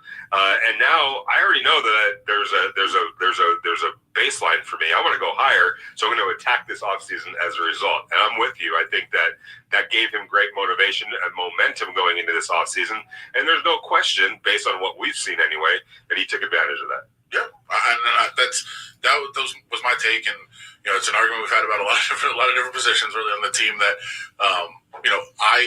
I believe this is a group of players, the young players that they have here with the Raiders, that can compete for a long time. Not this year. I don't think they're winning a Super Bowl this year. Right. But I think they have the base that once you start to add a couple more pieces, you are going to be able to put that really competitive roster on the field in terms of I think they're going to be a good team, not a great team. Yeah. But that you could be a great team in the future with a lot of the guys that you have here. You just need a couple more of them. You need a couple more young guys. You need a couple more guys to develop. Then you got to add later the right pieces because you could spend in free agency and not work out, as the Raiders have just learned. Yeah. But you add the right pieces to that mix. So I think it's more about developing, just finding a bunch of guys you can develop and then being able to kind of pounce on that opportunity. So I would go young. I would go with the guys that you have that are young, or, like I said, if you're going to bring somebody in, which I wouldn't recommend necessarily, it would be somebody young that could develop, maybe a guy that gets cut at the end of training camp that could develop, like Jonah Laulu did last year. Those type of guys. You find a guy, and maybe they work out. Yeah, excellent point. All right, so we covered a lot with Christian Wilkins. I want to very quickly get into what we actually did see on the field today. A lot of, like I said, ones versus ones and 11-on-11. That's kind of the first that we've seen a little bit of it, sprinkling of it.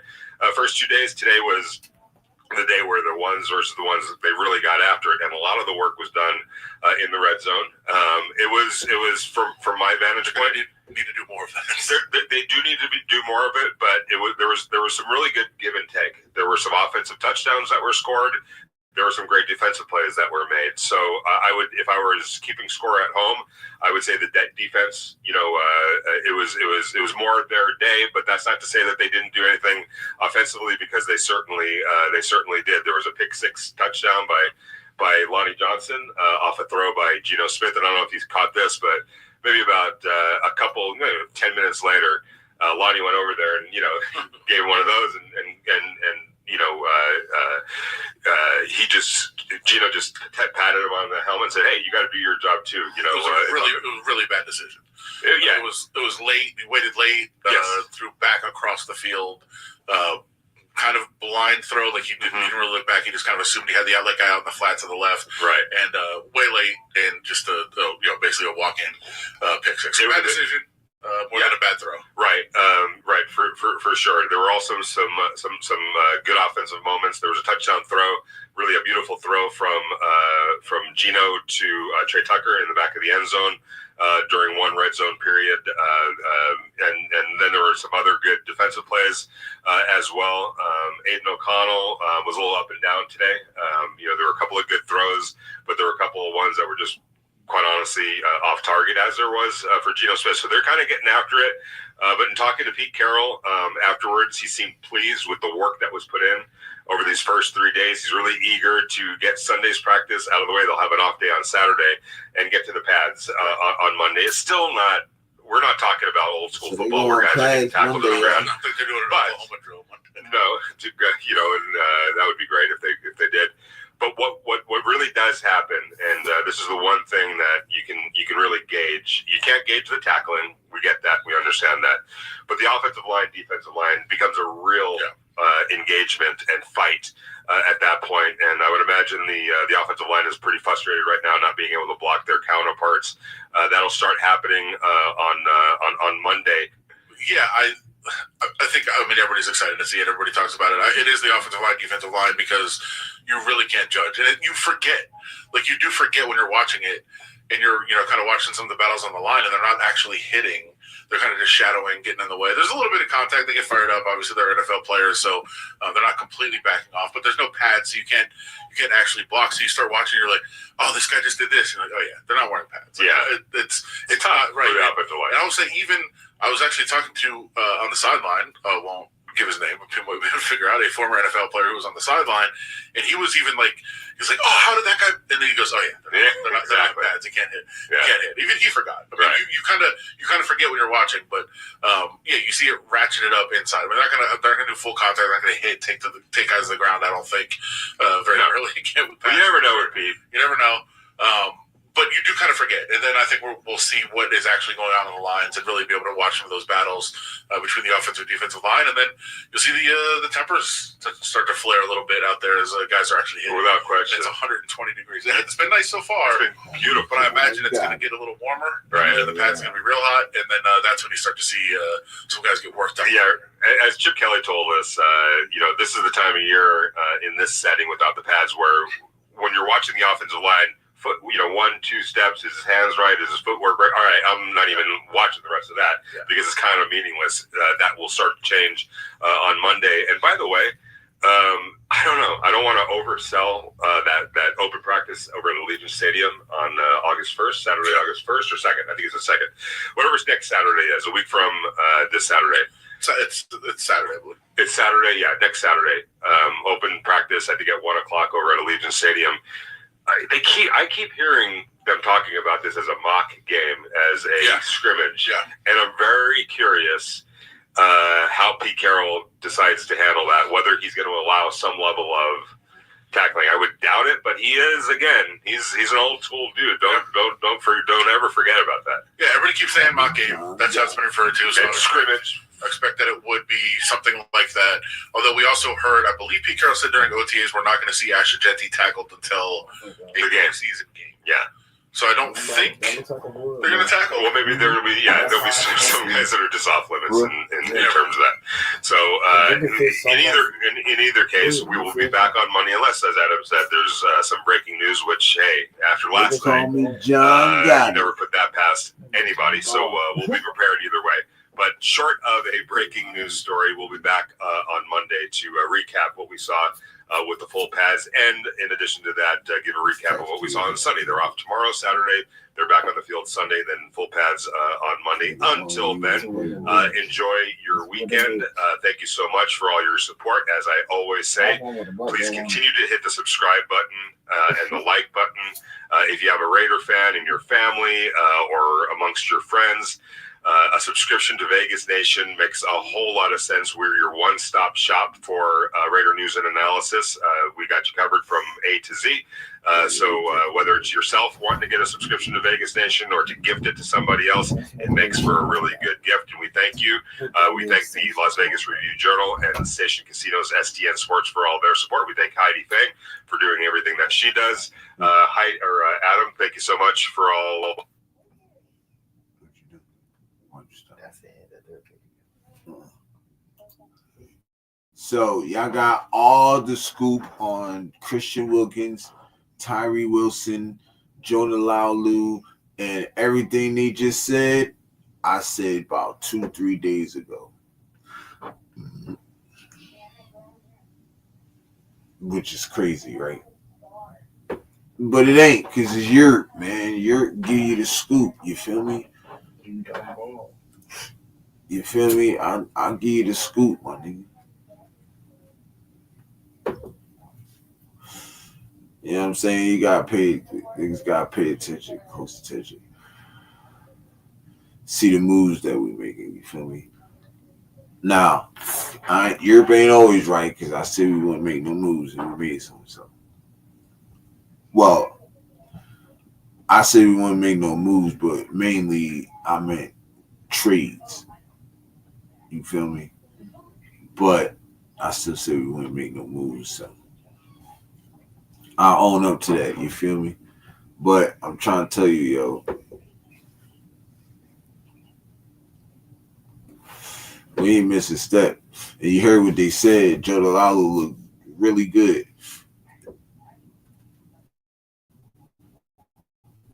That motherfucker ready. Tyree Wilson, he's a lot better at D tackle than he's playing at what's the name. It's the stuff that they telling you, man. They in the building too. It ain't like they not in the building. They in the building, so they know. And you know, most of that Christian Wilkins shit was speculation. You know, they just covered up with scenarios, but still, you know what I'm saying? Like,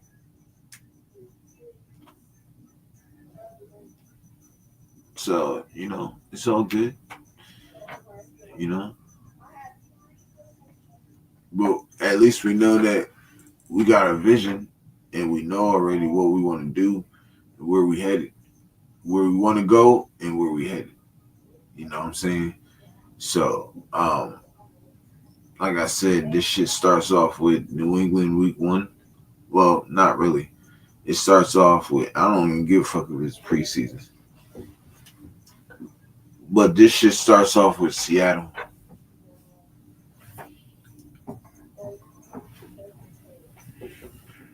You know what I'm saying? This shit starts off with them. I don't care if it's backups or not. We need to impose our will. You feel me?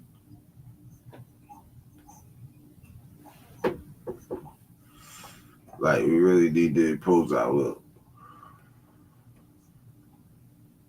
So,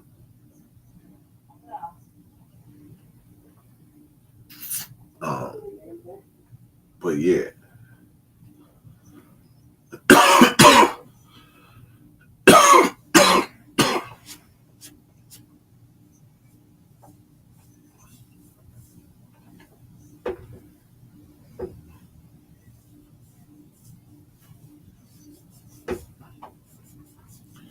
I'm trying to tell you, these Pete not playing, yo, ain't nothing gonna fuck this shit up. You feel me? Ain't nothing gonna mess this shit up for him. You know what I mean? And like they were saying, they could, once they drop everybody from and you know, create the 53, they might go on and get somebody that's younger and could be really good. You know what I mean? So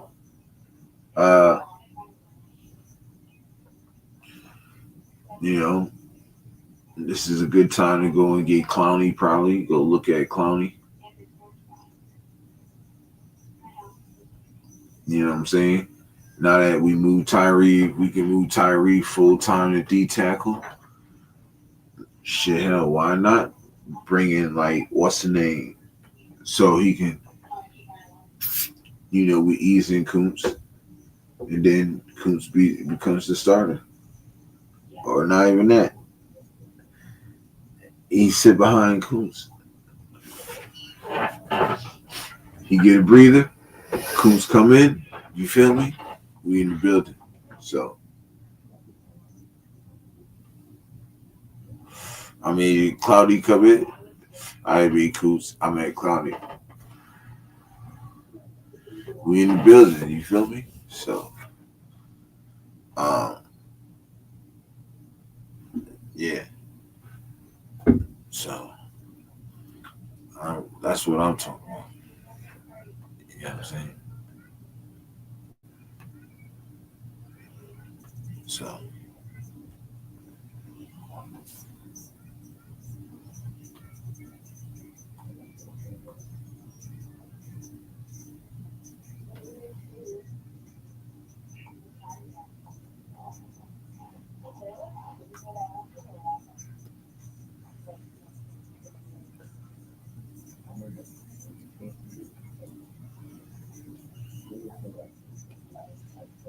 This is what's going. Sign Clowney, I'm down. You know what I'm saying? That's the only if we're moving Tyree Wilson to D tackle, because you heard what they were saying, right? You heard what Vinny B and Adam Hill said. They on the first two downs is Jonah Lalu. And on the passing situations, they throw in Tyree Wilson. So he must have stepped, he must have, got his get off corrected. Because, you gotta generate that pressure. But that would be dope though. Him, Max, and Kuntz. Oh man. And Kuntz raved about Lalu, which I already knew he would, because he see him putting in the work. You know what I'm saying? He see him putting in the work, so that's what's going on, y'all. Like this is interesting. It's like the most interesting. It's like the most interesting.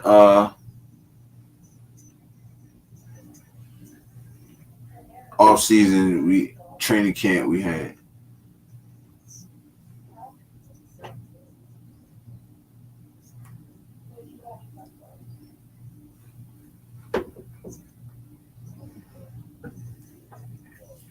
So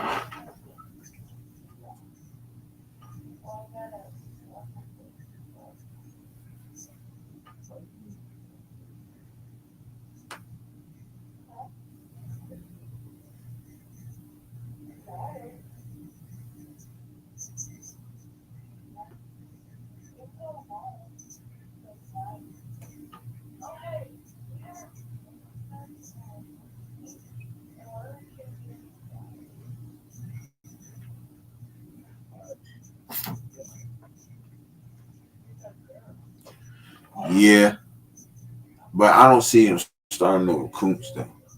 But I mean, yeah, to put him in with Kuntz, yeah, that'd be crazy. Shit, hell, it'd be dope if they had that'd be a NASCAR package right there. Kuntz, Max, Clowney, and Tyree Wilson. That'd be nuts.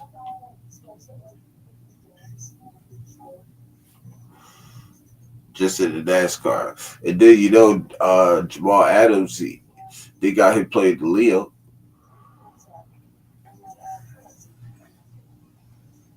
You know what I'm saying? They put him in at the Leo a little bit. So, look, it's a lot of moving around to do, but this is why this is good. You know what I mean? This is.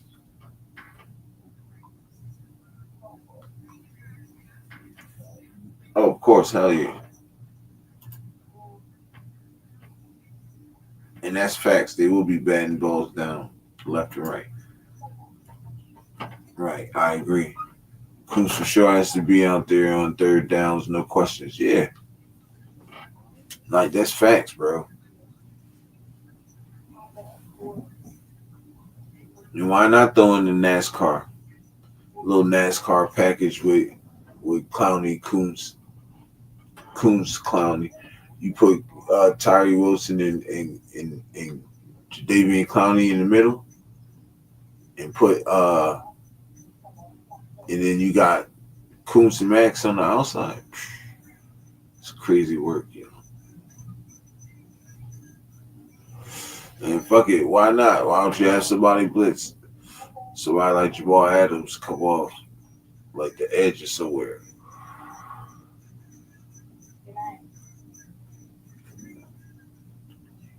This this shit is gonna be real interesting, I'm telling you. It's gonna be real interesting.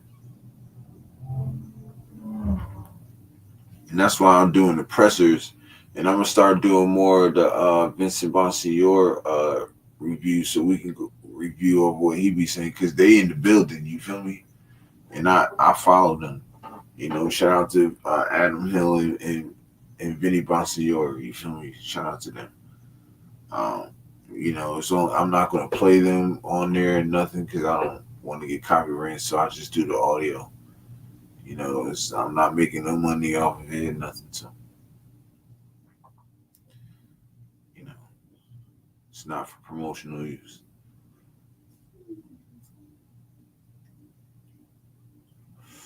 Dude, I'm getting a real highlights with Jesse and Boise State online right now. I just run off the tackle. And he just makes everyone look stupid. I've had like 5 70-yard touchdowns in 3 games. That's crazy. That's where's the flag? That's crazy. Genty is going to do his thing, but yeah, I'm pretty sure Chip seen that. He'll throw that in there. You know what I'm saying?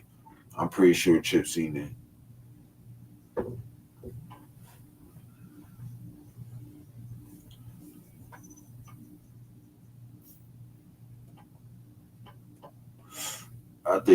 I thought you.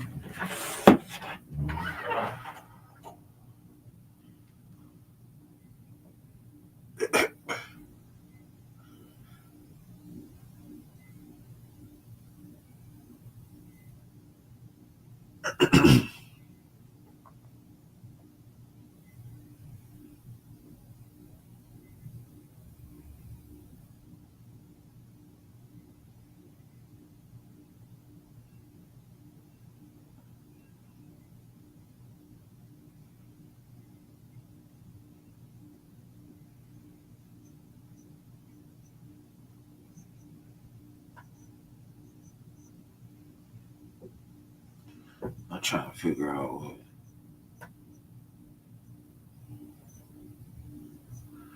Oh, okay. So where's that at? We got one more presser, y'all. If I can find it. It was the Jermaine Pratt.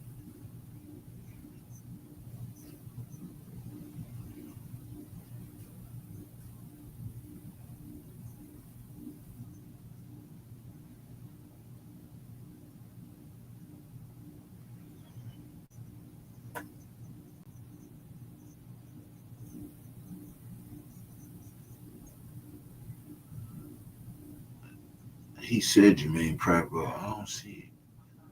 Let me go to the Raiders app real quick. I might be able to find it on the Raiders app, y'all.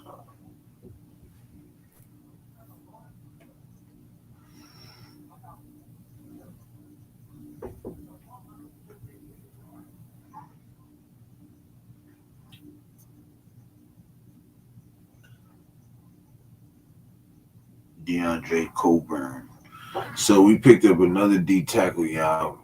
DeAndre Coburn.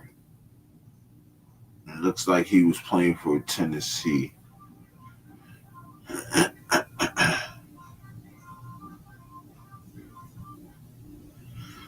Here it is right here. Wait, but let me see if I can find it. Okay. Okay, so we got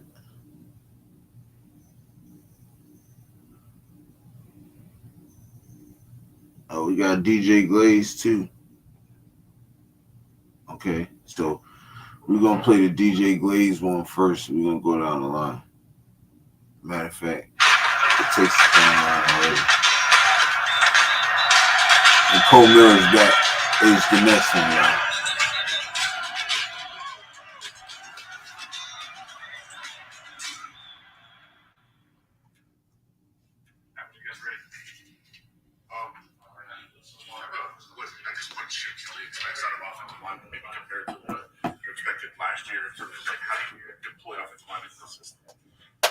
Yeah, I mean, I think the big thing for, Coach Kelly is, you got to be smart. You got to know your assignment.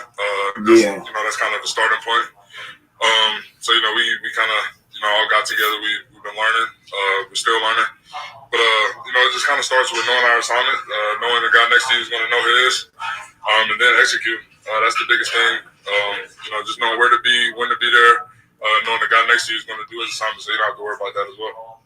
Kind of life in the NFL, but, you have a whole year, you learn the system, and you're like, oh, no, you got to do some different now. Like, I guess, what is that process like for you? Just for me, just being able to adapt at any moment. Like I said, we've all been kind of going through it together. Just realizing I'm not the only one, that's kind of doing this. So, just leaning on guys like, Kappa and Cohen. Just relying on those guys and their knowledge to kind of help me out, and just being able to adapt and change. And I feel like it's been going smooth so far. How different is for you coming into Camel, knowing you have a job to start as compared to like last year, where it's like, hey, you got to fight for your time out here? Really, I don't look at it any different. Cause I know how quick things can change. So if I came out here and I was comfortable and complacent, the next guy's behind me ready to go. So still striving to get better. And kind of looking at it like I'm still fighting for a job. Even though I came in as the right tackle, my job is to stay there. For as long as possible. How does it make you feel when you're going against Max in practice every day, kind of get you prepared for what's coming up when game day? Yeah, I love it. It's like game competition every day. So like you said, it's going to do nothing but get me ready. I know Max kind of looks for me to push him. I'll look for him to push me 100%. He's one of the best players in the league. So, I love going against him. I know it's only going to make me better in the end. Get me ready for the season. So I look forward to it each day. Do you treat you any differently now? Like you're a second-year guy now? Max only has one speed, so it's just the same. But we love it. We love it. Obviously, if it's pageant, but what do you see Ashton to play monster? Yeah, I mean, it's real. He was picked, 6th overall for a reason. Like you said, we haven't been in pads, but I believe he's going to be able to do great things when we do get pads. I'm excited to see him. He goes when he gets to hole, he goes. So, it's just been excited to go out there and try to create space for him, and I'm looking forward to what he can do. It seems like he has quite a bit of confidence. I mean, how important is that, especially for working coming out? It's huge. It's huge. If you don't have any confidence, then you probably, you're not going to know your assignment. You're not going to know where to be. So, for him to have that and just be able to play freely, it's huge. It's huge for him to come in and, he trusts us up front. We trust him to do what he has to do. So, hopefully we continue to gel and build our relationship. How is Alex Kappa added into this? Obviously, how has he been able to help with that presence? Just kind of Yeah, he's got experience. He's played, many years. So, just another guy you can go to if you have a question or if you need something. Him playing beside me, we talk all the time. So, it's been huge just to have another guy like that who can, just talk, feel through things. We learn the plays together. I feel like it's helped out a lot, especially me playing beside him. But, in meetings or whatever, he'll, see a young guy do something, he'll speak up, he'll talk. So, I feel like it's been huge and impact the whole room. Obviously, you're still playing for your spot, like you said. You're not replacing. When you look at this offensive line, there's some good guys behind you that you really like that you're trying to take a big your way. Yeah, I mean, I feel like Charles is going to be great. He came in, he did some great things. Just for him to continue to develop him, Caleb.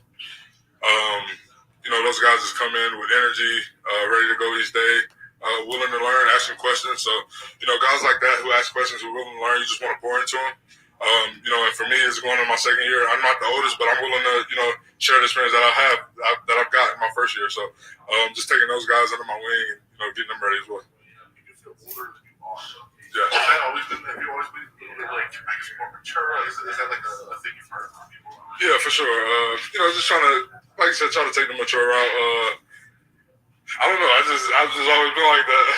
But I feel like it helps me in my preparation. It helps me, block in when I get out there, when I'm, learning and all that. So that's kind of how I've always been. I asked you a lot about second year on the field, transitioning to all this and all that stuff. What about like just life in general? So last year was. Hey, Law Dog, we're gonna play the Genty interview just because you're here tonight. For sure, like you said, coming out of college is kind of nonstop, just training, getting ready. This year you can kind of, you get, we're here, so you get to learn. I get to, get in the playbook, learn. You got a lot more time by yourself. So what are you gonna do with that time? Are you gonna sit around and do nothing? Are you gonna work? Like offseason, kind of where people get challenged. Are you gonna, get better? Are you gonna strive to get better? Are you gonna get complacent? And for me, it was just trying to always get better, try to always be here around guys that were here. And continue to just get that steady improvement. You ask for advice on that, like how do you handle the downtime? Like work all summer and have to take time off, like is that something you sought advice about? Yeah, for sure. I went to Colton was the first person I went to because he'd been here for a minute. You definitely you can take a break, you can take time off, but you don't want to make it like a 4-week break, whatever. So just take a little bit of time off. You come back and you get to work because you got to get ready for camp. You got to get ready for this and that. So it's better to do it in your downtime than try to come back and try to catch up where people might be ahead of you. People say the game slows down. How has that slowed down? I got you, bro. We got Cole Millen I would next say and just then understanding. Ashton Jeffries after Your that. first year you come in, your brain's all over the place. Like, I got to get this block perfect. I got to do this. I got to do that. What do I got on this play? It just slows down in the sense of you just go out there and you execute. Understanding that now is practice. This is the time where you can, make mistakes you don't want to, but you can. You can go back and watch it and you can correct it. And you can continue to get those reps each day. So just understanding it from a point of, I'm going to go out there, I'm going to do my assignment. I've been studying my assignment. I'm going to do it to my full ability. I'm going to go watch it. I'm going to come back and correct each thing I can each day. How much is the mental coming to play when you're feeling, like you said, a competitive edge when you go in there? Like, how much of the game is mental versus physical? I feel like it's 90% mental. Like most of it is mental. Because if you know where to be, most times than not, you can get your job done. If you don't know where to be, then like I said, you're not going to get your job done. So just knowing the right spots to be in, knowing your assignment, and the physical part is just take care of itself. That's good. Appreciate it. Thank you. So, that was DJ Glaze, if y'all didn't know. And I think he's going to have people not even talking about him breaking out. Because I think he's going to be him working with Max full time now. I think he's like I'm talking about from training camp on. I think he's gonna shut people down because Max gonna throw him. He's gonna throw so much at him, and you know what I'm saying. And Max definitely gonna prepare him for the season, and he gonna get better. You feel me? Like even more better than what he is now. You know what I'm saying? And he knows that. He knows that he knows that he got to do what he got to do. You know what I'm saying?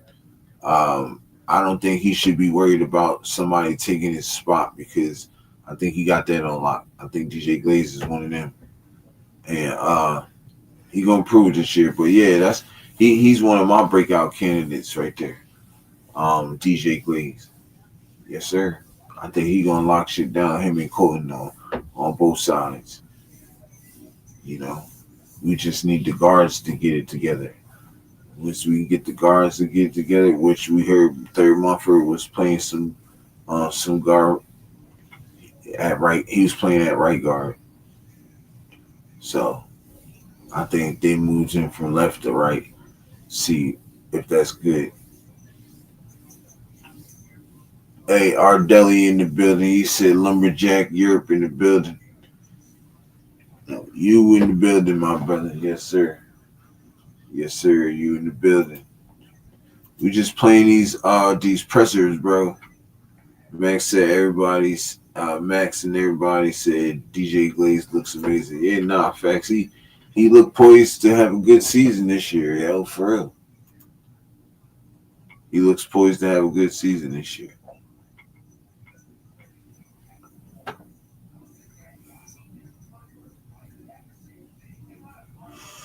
All right, we go to the next one, y'all. On to the next. It's Cole Miller. Back at it. It's great to see all the boys together. Guys took some time off to, get back, take a break from OTAs. But, coming back this week, they came back with purpose. It feels like we didn't skip a beat from OTAs. We've just really been on it. Offense, defense has been competing day after day, and it feels like, okay, is there going to be a drop-off? No. Kind of just kept taking steps each day, and I thought we finished the kind of week off right today with before the break.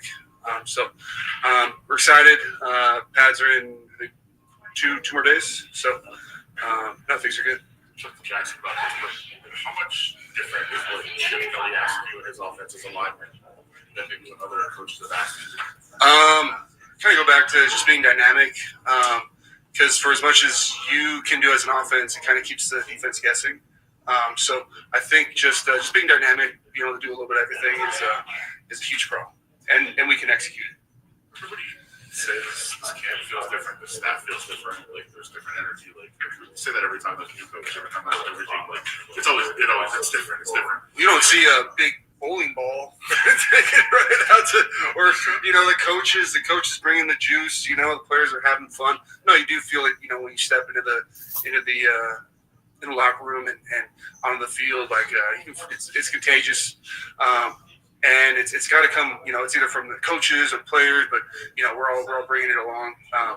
It's still early, but you definitely can feel it for sure. I guess how does that kind of manifest? Like when they're setting a certain tone, like it just carries over. The locker room feels different. Like all the camaraderie is different. Like, how does that kind of show itself? Yeah, I think it shows itself in the locker room for one. Guys hanging out and. We have all this time. We're spending, 12, 13 hours here, and we're having lunch together. Even when we take our lunches or we can go back home, we're all hanging out, talking to each other, shooting the stuff, So, it's been cool. And of course, we have a lot more to go, but it's been good so far. You've got a couple more kids in there. The room this year, how are they kind of adjusting to life in the NFL? Good. I think all the young guys have been looking real well. Even Lockie, he, from not playing any football to trying to pick up something each day, it's been pretty cool. He came back from Australia and he's like, did you ever think, what's your family think? Like, you ever figure you're not a snap of football? And, yo, Lockie. Yeah. I guess. I didn't talk about that. What have you seen? Understanding. It's a lot in general with the new offense. So he's just trying to pick up his bits and pieces as he can. But he's doing great. The rest of the young guys are doing real well. They also took a step, and the important part now is to kind of keep working on your technique, because when the pads come on, like, that's kind of the test for the rookies. Like, okay, what do you got? Now we got a bit more bull rush. You get a little bit more stuff. That'll be exciting to see. But so far they've been doing real well. Yeah, like yesterday and today, you guys are the biggest story in the football world. Everybody's talking about the Raiders. Everybody's talking about what went on yesterday. How do you guys do you pay attention? Do you compartmentalize, like discuss, and then move on? Like, how do you deal with something like that when it happens? There's I think. I think in that scenario, I think just letting the, obviously staff handle it, but, we don't really have control of that. It sucks, but the best you can do is, just, move on, just stay focused, because we have a lot of work to put in, and, we don't have time to, think about those things. So, but it's tough, but you got to take your best foot forward. Yeah, which is good. Yep. So that was Colton.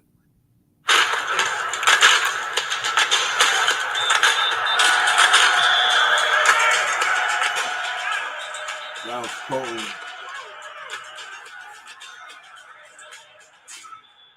He said, "This Raiders team's making the playoffs. Don't care what people say." Yeah, we got a shot.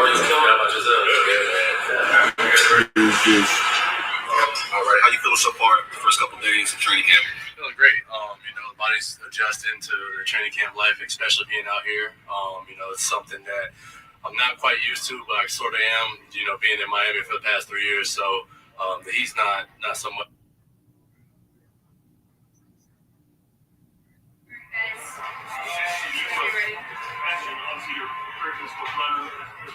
You're also a durable runner. What do you do to keep yourself healthy, I guess? Ashton Genty. Yeah, just it starts, right now taking care of the body, hot tub, cold tub, the right diet, nutrition, getting enough sleep at night, just everything I can do to keep myself on the field and be accountable for my teammates. When you're at college, there's restrictions. You can't devote 24/7 to football. That's just the way it goes. There's rules. This is now a 24/7 proposition. Have you noticed that this is now a job and you get to devote however much time you want to devote to your craft? Yeah, most definitely. And I think for me, that's what's most exciting because you can become the best version of yourself. You don't got schoolwork to do and all that. Like you can devote all the time you want to the game of football. And this game, you get what you put in. So I'm grateful for that, and I'm gonna keep putting in and getting out great things. Have you noticed any changes in your body? It looks like you're ready to go. Basically, I don't know if that's how you've always looked, but have you noticed that change, that the ability to put that kind of time into your body? Yeah, definitely focusing in on my weight, my diet. Coming in a little bit lighter, just so I can have more speed. Be more explosive, right? So getting the proper things to maintain my weight. I'm sure you were familiar with Gino and watched him from afar, but now that you've worked with him for a couple months, what surprised you about him? Man, he's. I wouldn't say I was surprised. I've heard a lot of great things, but he's just a great guy. He's smooth. He runs the offense well. He makes crazy throws out there. Threading the needle. So I'm blessed to have a quarterback like him to play alongside. You've been through mini camps and OTs and all that, but your first training camp in the NFL, so how much are you enjoying being in your first training camp? Oh, I'm loving it. It's a dream come true. It's a moment I've been dreaming about, working for all my life. So, now I'm here, and it's time to take advantage of the opportunity. Is it any different than it would be? A lot of hard work. Trying to get better each and every single day. Long days. Early mornings, late nights. So, that's what I expected, and that's what the game of football comes with. Sure. Ashton, there was when Randy Moss was a rookie, I guess there were moments in his rookie camp that let everyone know, wow, that's Randy Moss as early as camp, and great players have that moments in camp. Have you had the opportunity to have that moment yet? Has it happened, you think, already? I don't think so yet. Especially as a running back, to me, it's really when we put the pads on. So. I'll let that happen when it happens, Is that a moment you're looking forward to? Oh yeah, most definitely. You mentioned you ran a pro style offense at Boise. How would you kind of compare and contrast both of those? What's that process been for you, picking this one up? Yeah, I think the fact that I did run a pro style in Boise has made the transition a lot easier. Being under center, being under the gun, all that type of stuff, and then in this offense, I think the only thing that's a little more different is catching the ball out the backfield a little more. As Boise, I was really just grounding and pounding, Are you excited about that part? We've obviously seen you involved in the passing game right now. Just show that off. Yeah, I'm definitely excited. I feel like that's a part of my game that wasn't really shown that much at Boise State. So I'm hoping to bring that to life some more.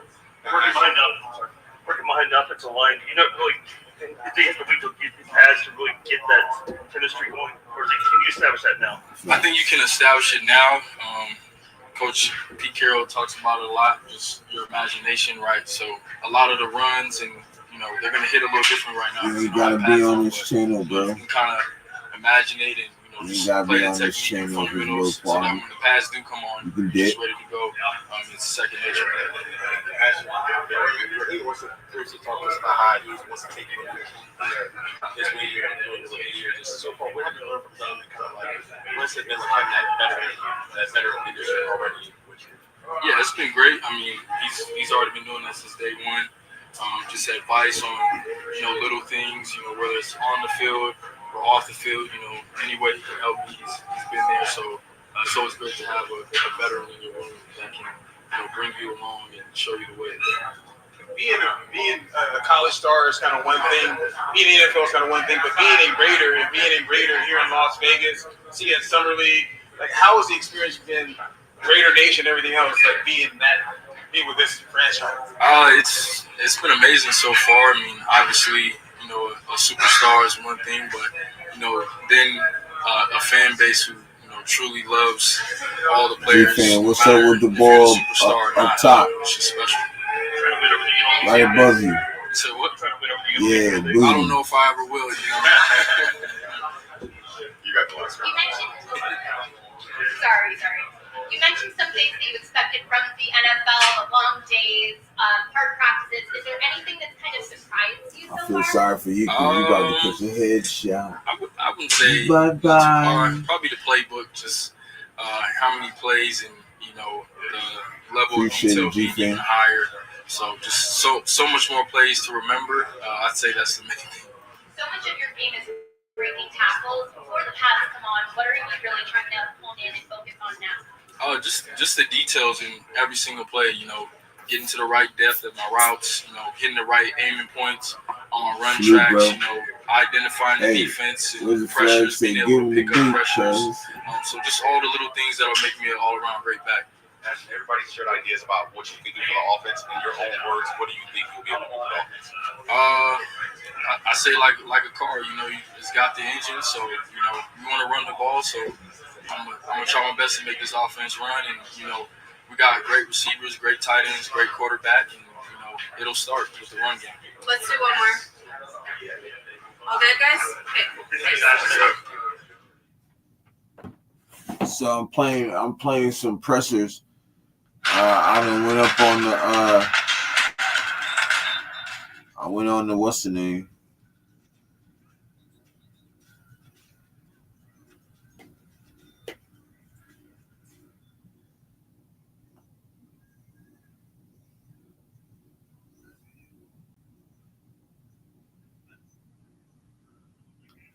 I think that was oh here it is. We got the Landon Roberts presser too.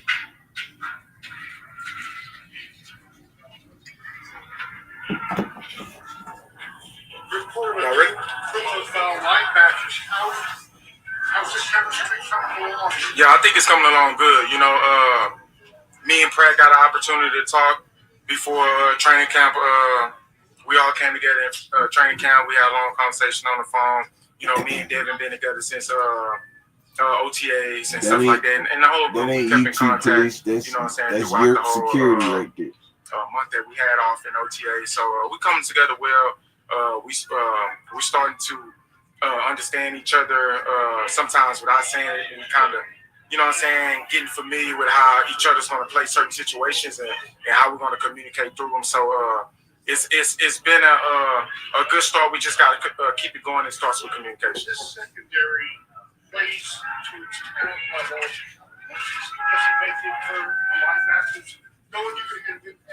Yeah, they also put Jamal Adams at the I think it's not just a secondary. I think if we play together on all three levels, like we should be able to, get a compliment. They put Jamal Adams at the Leo. The back end, the back seven, holding up. To give Max enough time to get there. Me and Londo, we was talking about that. We was talking about it us earlier. being able to do what we do.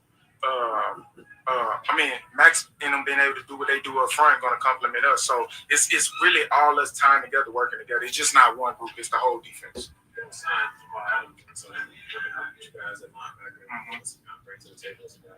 I think Jamal just obviously vet, another leadership guy in the room.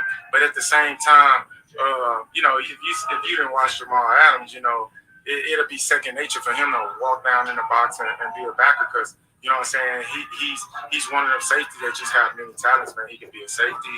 He can come down and be in your run defense. He's a great blitzer and stuff like that. He's an instinctual guy. So, stuff you can't teach, and stuff like that. And I think that's why, he's always been dominant because he's just not a safety. He's a football player. As a leader in that linebacker room, you look around at some of the talent that's in there. The guys, they played at their best. They've been the best in the league. Once you kind of play to that chip on their shoulder and kind of remind them, you guys got a lot to show people here still. If you're at your best, you're one of the best in the league. Yeah. We have a lot to show, but sometimes, man, playing within the defense, playing for the guy next to you, doing your job so that it may get a D-line time, doing your job to what we're complimenting the back end. Because one thing about linebacker, you right in the middle. You know what I'm saying? You the glue that bring it all together. So at the end of the day, you doing your job, but also doing your job at a high level, it's gonna amount to playmaking by yourself, making big plays. You know what I'm saying? In certain situations and stuff like that. And sometimes the big play isn't actually making the play. You know what I'm saying? Sometimes the big play can be doing your job and it opened up this for another player to make it. So it all ties in together. One thing about this defense, the goal is obviously, Damn, my bad.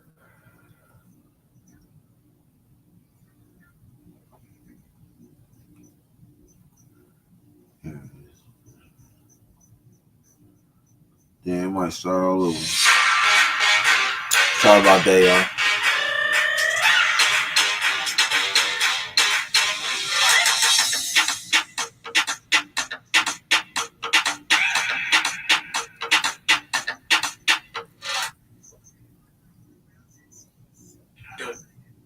The goal is obviously, I don't have to say it.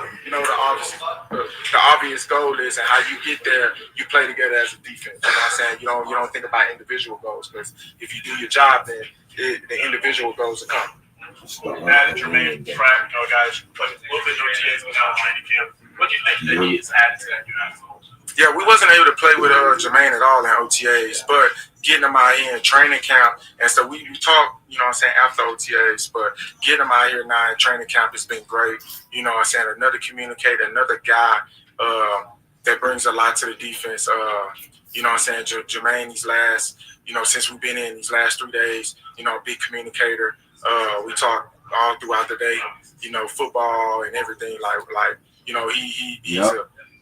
He's a great teammate on the field, but man, you can tell he's a better person off the field, and that's what's enjoyable about him and Dev. That them two guys, man, we could talk about football all day, we could talk about life all day, and I think knowing that about each other is going to bring our group even stronger, because you know what the guy next to you is fighting for. And you building that bond to a point, man, you'll do everything to make sure he's successful, and he'll do everything to make sure you're successful, and that turns into team success. Couple more guys. You didn't like Jermaine a lot the last couple of years, right? I play defense. He ain't got nothing to do with me.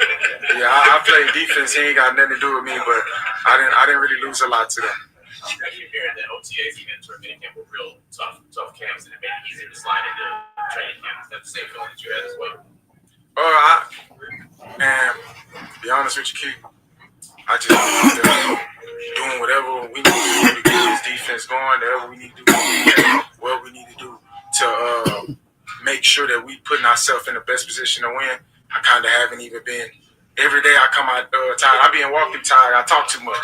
I'm talking the whole time. I be in there like, y'all tired? They be like, no. I be like, I'm tired. Because I'm just exerting energy, because that's how much it means to me. But it means that to me because I know what it means to the guys in the room. I know what it means to the guys on this defense. I mean, man, you talk to Max, the first one in, last one out. One day I tried to sit in here. I said, I got kids. I got to go see them. Mac, man, but it means that to him. So, you know what I'm saying? Me having the pleasure to come over here, like I said before, man, I got to give him everything I got.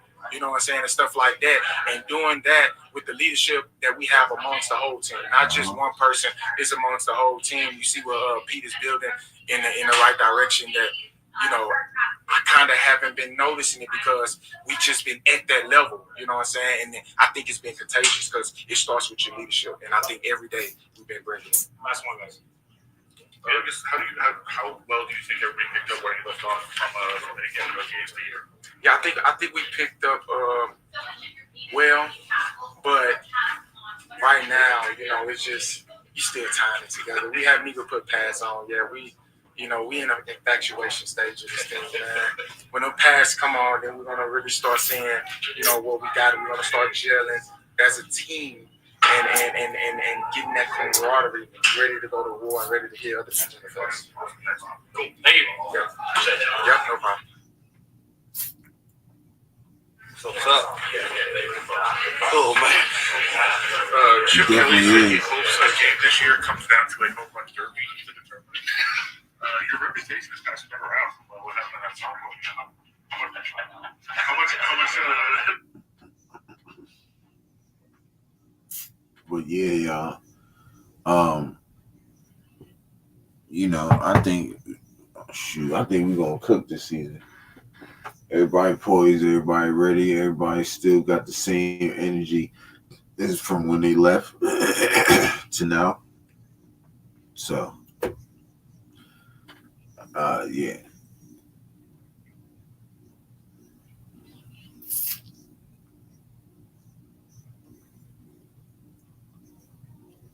Everybody needs to show up. I think everybody will show up, though. Law Dog, for real, for real.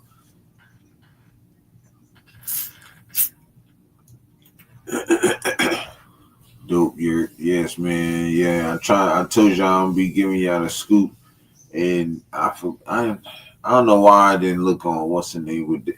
It's so many more. We're gonna touch into some more interviews. I mean pressers. So we're gonna go over the Brock Bowers presser. We're gonna go over you know, all the Pete Carroll pressers and the every presser on there. I just found a lot more, so we're gonna go, and if they add some more on there, we'll do those too. So, but I just appreciate everybody pulling up.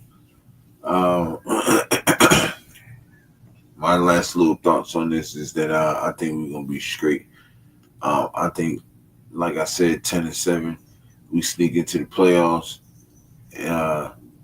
You know, get that little last wild card, and you know, do our thing. Like, that's just, you know, my opinion, my feeling.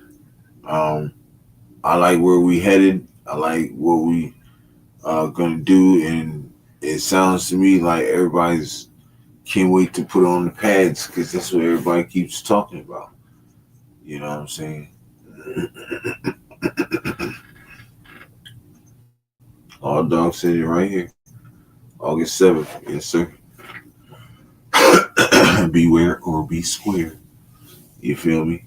8 p.m. You heard me?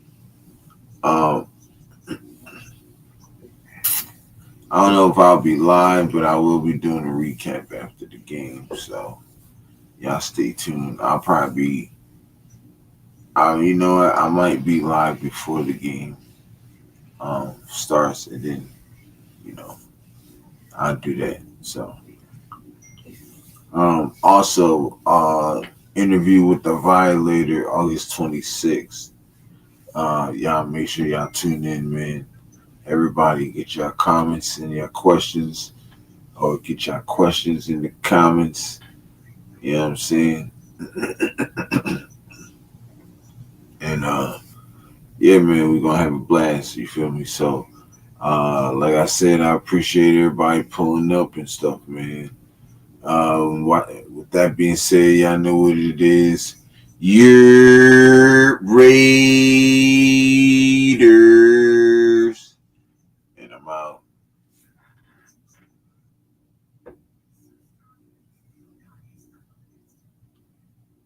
G-Fam says, salute Raider Nation family. Raiders. Yes, sir. Everybody throwing in the Raiders now. or they'll say Raiders. Oh man, I'll holler at y'all, bro. Y'all have a good one. Like I said, tomorrow night.